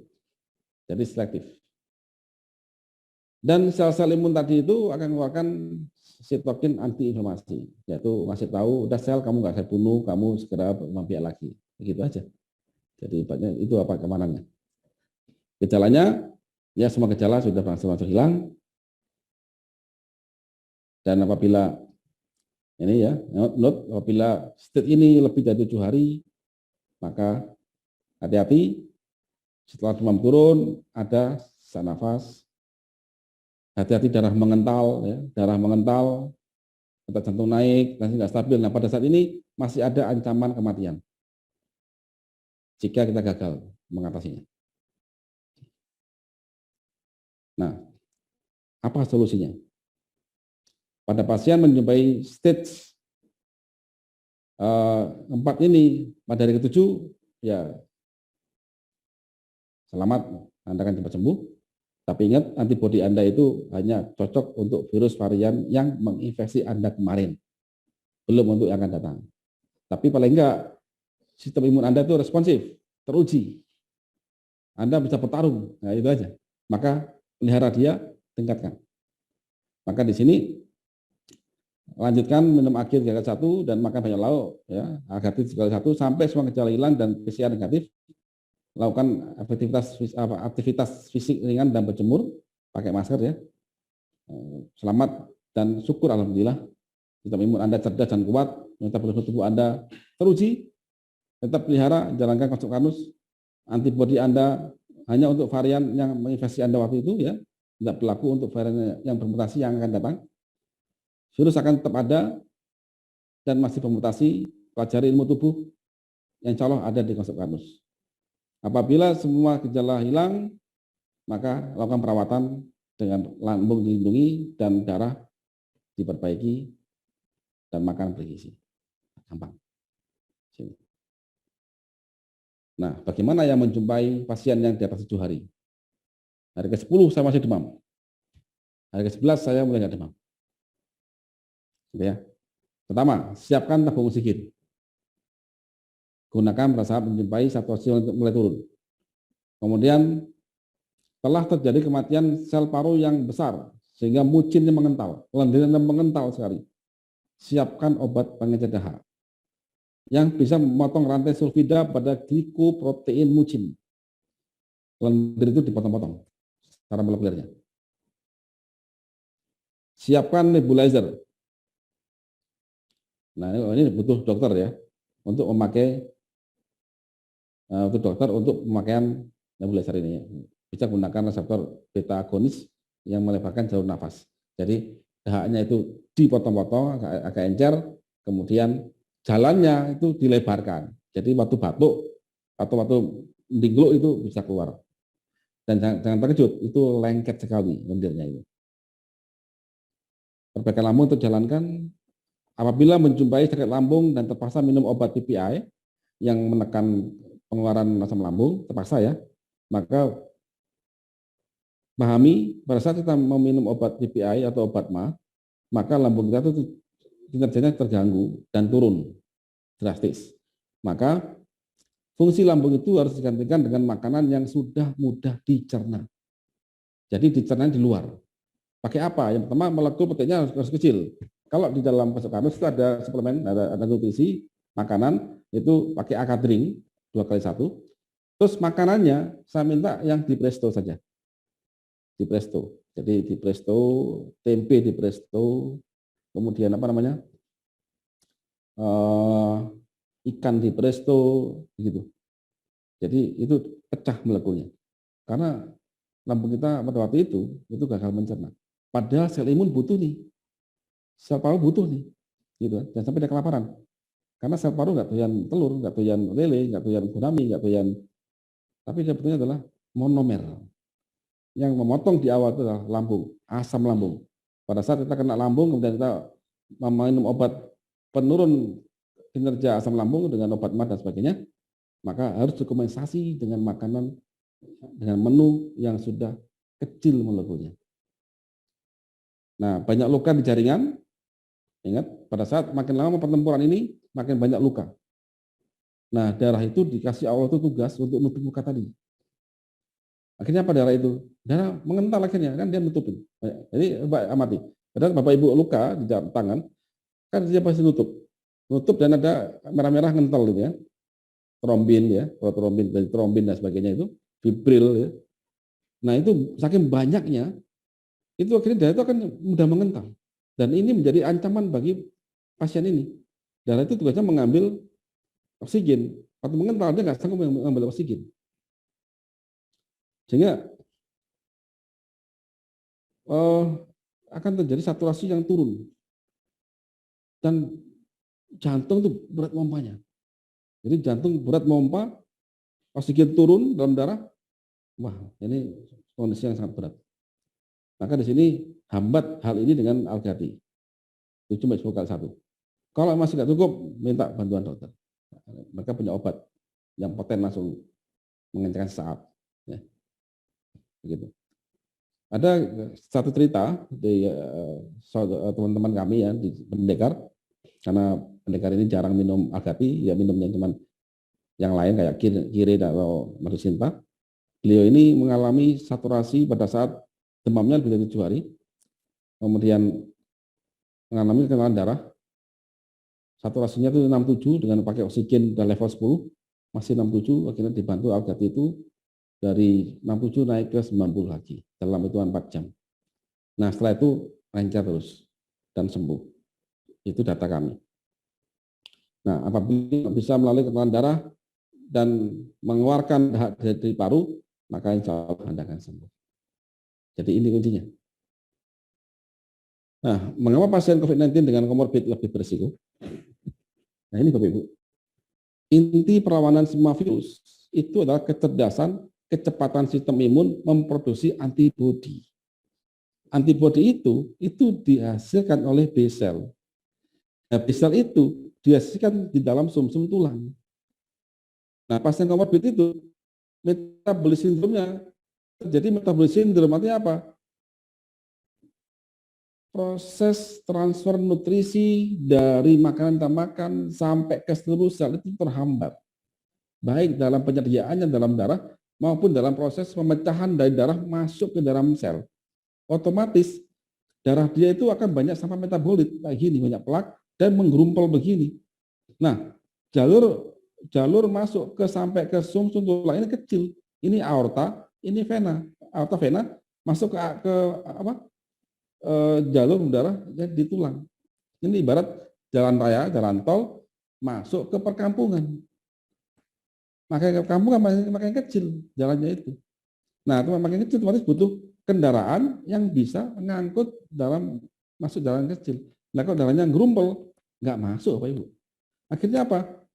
Sel sumsum ini slow respon untuk memproduksi sel imun. Gitu ya. Jadi slow respon dia ngumpel ini. Nah, ngumpel. Padahal inti peperangan dari virus, apapun virus itu ya, mau COVID lah, mau demam berdarah lah, AIDS lah, HIV dan sebagainya, itu adalah bagaimana B cell ini yang ada di dalam sumsum tulang ini fast respon untuk bikin antibodi. Itu poinnya. Jangan berharap dari yang lain, karena itu sudah sistem tubuh. Nah, kalau jalur ke sumsum tulang itu bermasalah, ya jangan harap lah. Makanya komorbid banyak sekali yang berisiko dan banyak korban. Nah, apa solusinya? Bapak Ibu, yakinlah komorbid itu bisa diobati.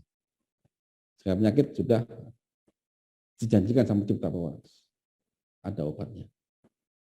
Nah, ini saya dapat kiriman dari pendekar dari Solo, Pak Fauzi Ujang ya, kemarin yang telepon sama saya, nyampaikan Pak Iwan ini ada semangat kita untuk lebih belajar karena ada hadis dari Nabi Muhammad SAW bahwa sudah ada. Jadi sebenarnya Allah telah menurunkan penyakit dan obat dan dia menjadikan setiap penyakit ada obatnya. Maka berobatlah dan janganlah kamu berobat dengan sesuatu yang haram. Sudah ada obatnya. Tadi waktu di awal pada bab 1 pembukaan saya ngajak Ibu untuk membaca. Bacalah sama Tuhanmu. Apa artinya? Alam ini ada yang menciptakan. Kalau ada pencipta berarti ada sistem. Dan Sang Pencipta sudah berjanji bahwa dia akan ngasih pengetahuan kepada manusia. Karena manusia banyak yang nggak tahu. Dengan syarat kita mau belajar. Dan di sini ada janji lagi bahwa setiap penyakit ada obatnya. Dan ternyata setelah kita pelajari obat itu mayoritas itu ada dari sistem tubuh kita sendiri. Dan dari makanan-makanan yang ada di luar sana. Asal sistem tubuh ini jangan dilanggar. Gitu ya. Nah, inilah inti Kasokanus.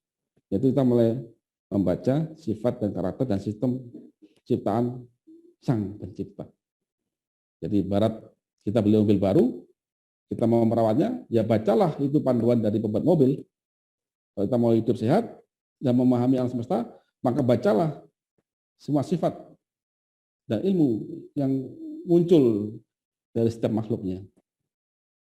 Nah, apalagi zaman saat ini kita hidup di era modern, kita tahu nggak mungkin kita nggak bisa searching di Google karena ilmu itu berkembang. Dan alhamdulillah kita sekarang pada hidup pada zaman ini, jadi nggak ada lagi alasan untuk nggak tahu.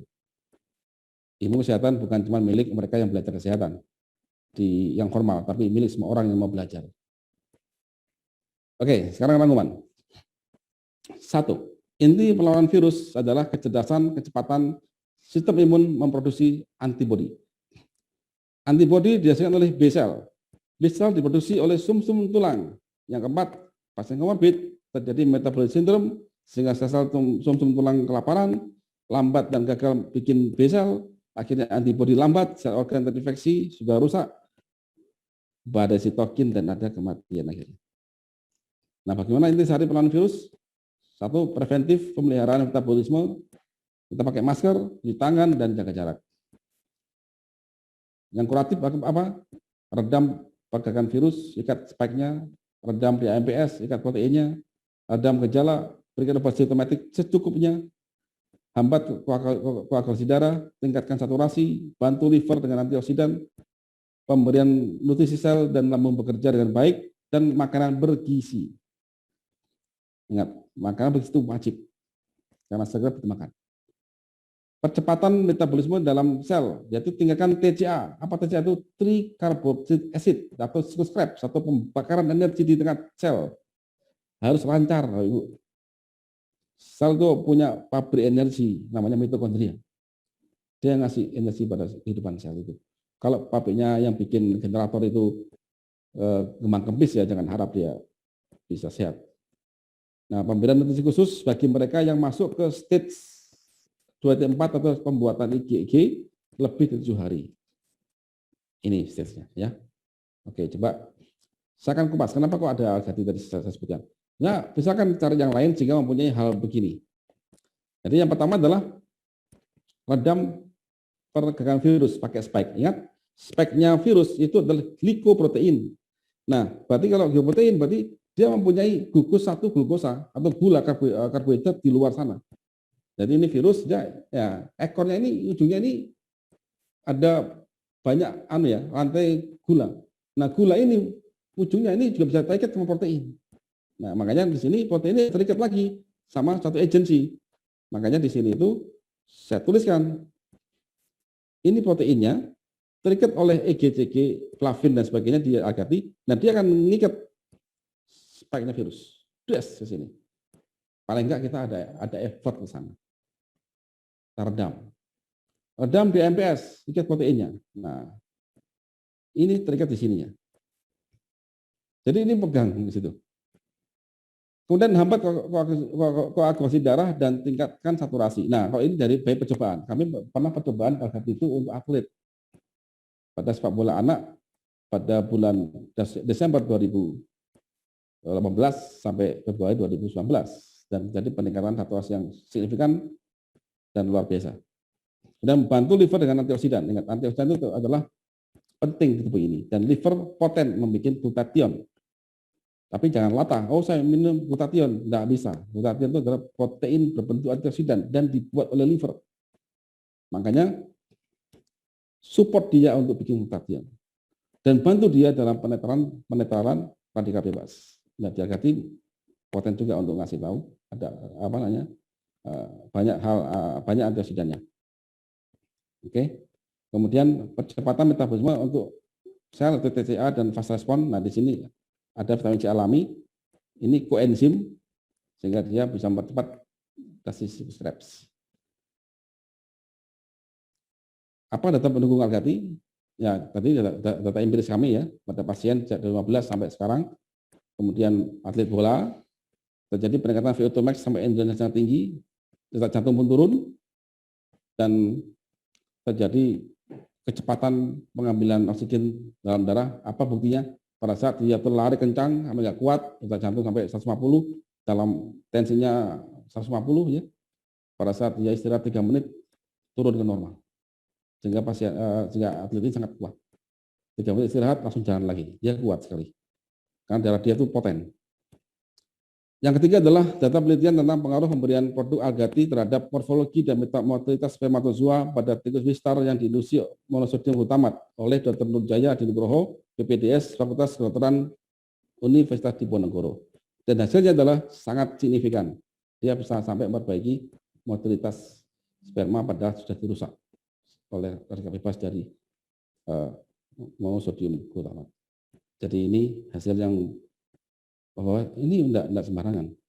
Bisa kita manfaatkan dalam melawan virus. Meskipun bukan didesain untuk virus.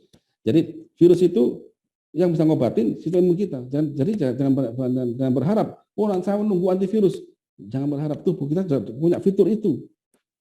Kita support aja. Kemudian data penyintas COVID dari 2020 sampai 2021.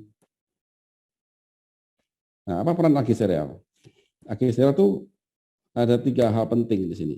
Yang pertama adalah asam amino khusus fibril ya.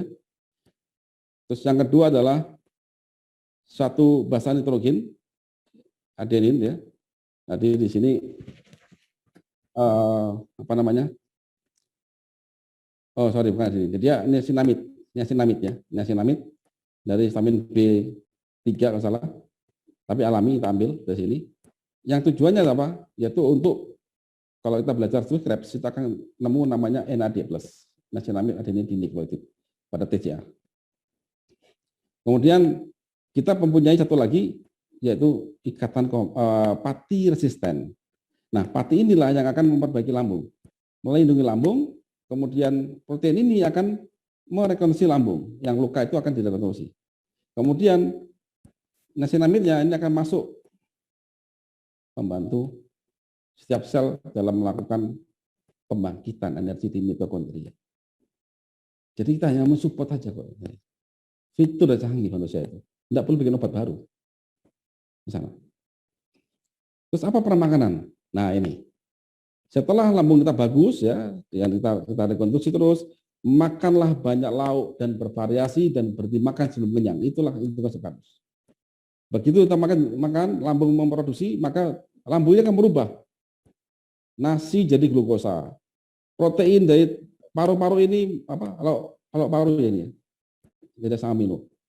Tempe dan telur dari asam amino. Lemaknya ini, ya lemak itu digliserid akan jadi free fatty acid dan gliserol. Semua molekul ionnya pada kandungan bayam misalkan itu ada Fe-nya jadi ion mineral Fe2+, vitamin dan antioksidan. Semua ada dan dibebaskan atau dipecahkan semua di lambung sehingga masuk ke dalam sel. Nah, kalau ini dapat semuanya Bapak Ibu, maka sel-sel yang terlibat ini melakukan ini semua dapat makan. Suportif semuanya itu. Jangan sampai ada pekerjaan besar, peperangan besar, nggak ada makanan. Ya gimana kita mau berperang Bapak Ibu? Banyak tentara kita kelaparan, berperang melawan di Laut Cina Selatan sana. Kelaparan semuanya, saya yakin nggak mampu itu untuk berperang. Gitu. Saya yakin 90% mati-mati itu kalah. Makanya inilah inti dari apa yang kita lakukan. Terus apa peran akadring? Akadring fokus di fibril ini sama globular, ya, sama dextrose. Globular sama dextrose. Ini hanya protein tinggi aja. Dia masuk untuk rekonstruksi paru-paru yang pertama yang lebih dari 7 hari ya. Karena paru-parunya sudah banyak defek, sudah banyak luka, ada banyak putih-putihnya banyak. Maka harus segera direkonstruksi, maka kita butuh protein tinggi siap saji. Dan proteinnya yang jaringan ikat, khusus dengan ikat. Nah ini saya bikin di tulang sapi. Kemudian support untuk bikin antibodi. Antibodi butuh apa? Butuh protein globular. Dan juga butuh glukosa yang cepat diserap, yaitu dextrose. Masuk ke sini. Jadi ini poinnya. Ini pakai aja pada saat kita masuk menjumpai stage keempat, tetapi lebih dari 7 hari. Kalau enggak ya enggak perlu. Tapi kalau mau tulangnya bagus ya boleh pakai. Ini sebenarnya untuk tulang dia. Tulang, kulit, sendi, kuku itu. Tapi kan yang penting kita bicara komposisi ya. Begitu. Nah, vitamin C. Apa butuh vitamin C? Vitamin C ini berfungsi sebagai kofaktor reaksi enzimatik di tubuh manusia dan mempunyai kemampuan antioksidan. Ingat, dia kofaktor pembantu gitu kan ya. Jadi enzim itu khusus, enzim itu adalah suatu katalis. Tugasnya kita memotong-motong, nah gitu loh. Motong-motong gini. Jadi kalau kita mempunyai, misalkan saya punya pisau itu ada mata pisau sama gagang pisau, maka gagang pisau ini adalah kofaktor, pisau dan pemotongnya. Karena tanpa gagang pisau maka saya nggak bisa memecahkan degan atau kelapa muda. Itu poinnya ya. Jadi klek ini. Tapi kalau kita hanya kasih gagangnya doang, nggak ada pisaunya, ya percuma saja. Itu namanya kofaktor. Co-pilot dan pilot. Co-pilot apakah boleh sendirian? Enggak bisa. Harus ada pilotnya. Jadi begitu. Jadi ini analoginya. Karena itu jangan latah. Oh saya banyak yang minum vitamin C, high dosis. Enggak dipakai kok. Kalau nggak ada pasangannya nggak dipakai nih. Malah akan memperberat kerja ginjal. Nah, sedangkan vitamin C itu ada di makanan kita, makanya di konsep kamus itu makanlah banyak variasi. Tolong slide saya. Makanlah banyak variasi. Makanlah buah yang ya suka-suka. Hari ini jambu, besok saya makan semangka, melon, papaya, itu aja. Papaya bagus papaya. Itu lengkap, vitamin C-nya ada, A-nya ada, dan cabai itu bagus juga cabai. Cuma jangan banyak-banyak, pedas itu. Itu sangat tinggi vitamin C. Kemudian jika Anda merasa kurang vitamin C, ya boleh pakai vitamin C tambahan. Tapi hati-hati, karena jangan asam, maka jangan sampai mengiritasi lambung kita. Nah, kalau rajin minum Algati itu ya sudah ada vitamin C-nya. Ini Algati ini, ini bagus. Ini kan ada agak, kalau mungkin nggak jelas kamera ya. Jadi ini agak-agak butek ini tuh putih adanya kata kompleks. Ini yang akan menangkap meredam banyak hal, DMPS dan sebagainya. Jadi vitamin C ini akan membantu liver untuk antioksidannya. Yang kedua adalah percepatan metabolisme pada tingkat sel. Tapi ingat, ia hanya sebagai kofaktor. Jadi jangan berharap bahwa vitamin C segalanya, enggak bisa. Dia hanya kofaktor. Gagangnya pisau, gitu aja. Gagang pisau, ada pisaunya dipasang. Ada pisau ini lengkap. Apa yang dipotong? Kalau nggak ada deganya, apa jadi? Nggak bisa, just pisau saja. Makanya kalau kita bicara enzim, ada kofaktor, ada faktor. Kalau enzim masuk, jeder, apa yang dipotong? Harus lengkap. Itu cara kita berpikir. Oke, sekarang vitamin D. Sekarang kan latah ini orang, vitamin D. Soal vitamin D itu segalanya. Enggak juga. Makanya ini kita petakan ini dalam peta peperangan sistem imun kita. Vitamin D itu adalah vitamin yang lebih cenderung ke arah hormon. Dia itu memerintahkan. Kalau vitamin C pelengkap dari suatu proses. Kalau vitamin D itu kofaktor. Ya, kofaktor. Nah, itu ada yang masuk Dita. Itu kofaktor.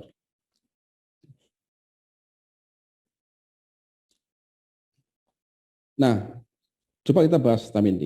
Vitamin D itu adalah vitamin yang terbuat dari kolesterol. Nah, alhamdulillah bagi mereka yang suka makan kambing, daging kambing, daging ayam, daging onta, ya, daging sapi, itu kolesterol. Ya, kolesterol itu jangan dibikin jahat, jangan. Manusia butuh kolesterol. Makanya saya sampaikan, lambung itu penting sekali karena dia akan menentukan. Jika dia nggak beres kinerjanya, jadi lambung sehat itu bukan lambung nggak sakit, bukan. Lambung sehat itu lambung yang bisa asam. Kalau kita sakit lambung minum obat mah, apakah sembuh? Tidak sembuh. Itu justru mengurangi, membuat lambung tidak bekerja. Nah, kolesterol ini akan, jika kita mempunyai lambung yang bagus, intinya ya, untuk lebih detail ada di belakang saya di video yang lain. Nah, intinya kolesterol ini akan dibawa dalam bentuk lipoprotein, kemudian masuk ke liver, dan di liver ini akan di breakdown menjadi calon vitamin D2. Di sini akan dibawa ke kulit. Di kulit kita diminta berjemur. Nah, apabila pada saat kita berjemur sudah ada molekul vitamin D2, ergokalsiferol namanya ya, kita berjemur di matahari, ini mengkatalis, merubah vitamin D2 menjadi vitamin D3. Jadi bisa bayangkan kalau Bapak Ibu berjemur, lambungnya masalah, tergantung obat-obatan penetral asam lambung, Ibu berjemur, nggak dapat vitamin D3.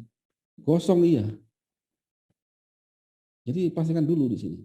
Dan vitamin ini bukan esensial, karena tubuh bisa bikin. Asal apa? Asal sistemnya berjalan dengan bagus. Jadi jangan melulu obat terus. Sudah kita support aja, tubuh ini sangat canggih kok. Nah, tapi mereka yang, Pak, saya kena COVID, sakit, gini, saya udah kena lambung, udah telat, sudah. Oke, take vitamin D3, diminum.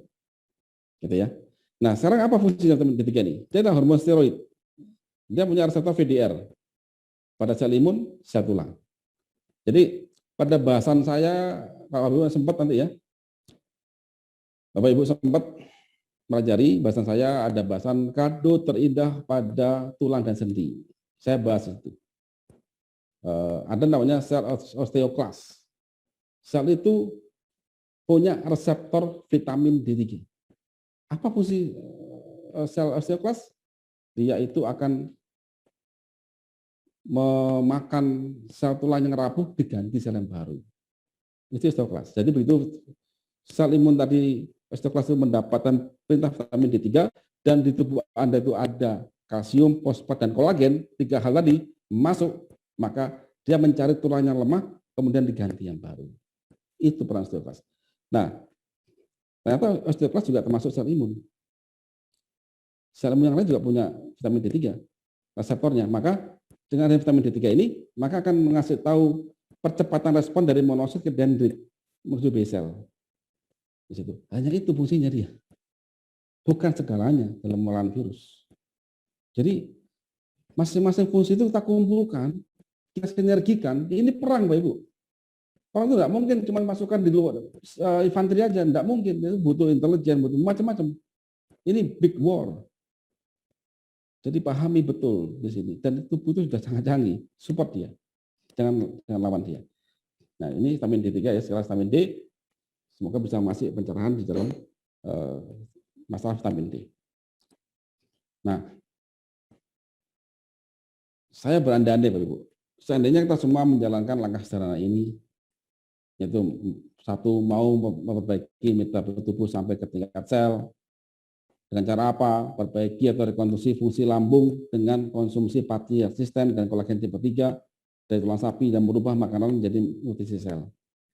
Hindari obat atau minuman penenang asam lambung, hindari, kecuali terpaksa sekali, tapi jangan berhenti di situ. Itu Anda sakit mah, oke, nggak kuat minum obat penenang lambung. Setelah itu, langkah perbaikan. Jangan tergantung terus, permasalahan itu. Pastikan nutrisi sel tersedia dengan cara makan banyak lauk, bervariasi, berhenti makan sebelum kenyang, lindungi nutrisi sel yang diangkut oleh darah dari risiko oksidasi dengan kompleks dan antioksidan. Hindari makanan yang dimodifikasi, pahami apa makanan yang bukan makanan manusia, pahami, itu ada ilmunya. Itu ada saya bahas pada video-video saya yang lain. Bakar lemak, membakar lemak itu enggak seperti lemak dibakar seperti itu, enggak, itu ada mekanismenya, enggak mudah itu, dari trigliserid menjadi asam lemak dipotong-potong dengan beta oksidasi dan lain-lain. Kita harus pahami itu. Makanya saya minta di Kanusi belajarlah. Ilmu itu nggak akan berhenti dan pasti berguna ilmu itu, baik di kita sendiri maupun dengan orang lain. Pastikan tubuh cukup istirahat, berpikir positif, dan selalu bersyukur. Itulah inti konsep Karnus, Bapak Ibu. Jika mau menjalankan ini, mau berpikir aja, maka metabolisme tubuh akan berjalan normal. Penyakit degeneratif bisa dicegah dan insya Allah bisa sembuh. Jadi diabetes atau keturunan, enggak tentu, Bapak Ibu. Kanker keturunan, enggak tentu juga. Gitu kan? Enggak bisa sembuh. Loh, sudah ada janji bahwa segala penyakit itu ada obatnya. Kita mau nggak berpikir? Sistem imun tubuh sangat cerdas dan kuat. Wabah COVID ini dan yang lainnya, insya Allah sudah dihadapi. Jika kita melakukan hal ini, ya, perbaiki sistem secara menyeluruh ini, komprehensif, maka insya Allah tidak mudah kita jadi korban pada virus-virus, entah itu virus alami atau virus buatan manusia. Saya yakin sistem manusia itu sangat canggih. Jika ada manusia jahat yang berusaha membuat virus atau senjata biologi, tidak semudah itu, kecuali ditembakkan langsung. Kita kasih asam sulfat, misalkan. Seperti siapa dulu, KPK itu Novel Baswedan, kasih air keras, ya langsung luka. Virus langsung ditembakkan, atau bakteri E. coli, Hextrain, langsung dikasihkan kita, langsung kita diare parah, itu baru bisa. Tapi yang virus seperti ini nggak mudah, Ibu. Karena manusia sudah punya pertahanan. Nah, Bapak Ibu, terima kasih atas kesediaannya ikut Zoom kami, ya. Semoga apa yang saya sampaikan bermanfaat. Dan apabila ada salah kata, saya mohon maaf. Jika benar itu adalah dari Sang Pencipta, jika salah itu adalah kesalahan saya sebagai manusia. Jadi saya kira, ayo kita sama-sama belajar. Mau belajar, semoga kita semua nanti diberi keselamatan dan kesehatan oleh Sang Pencipta. Demikian.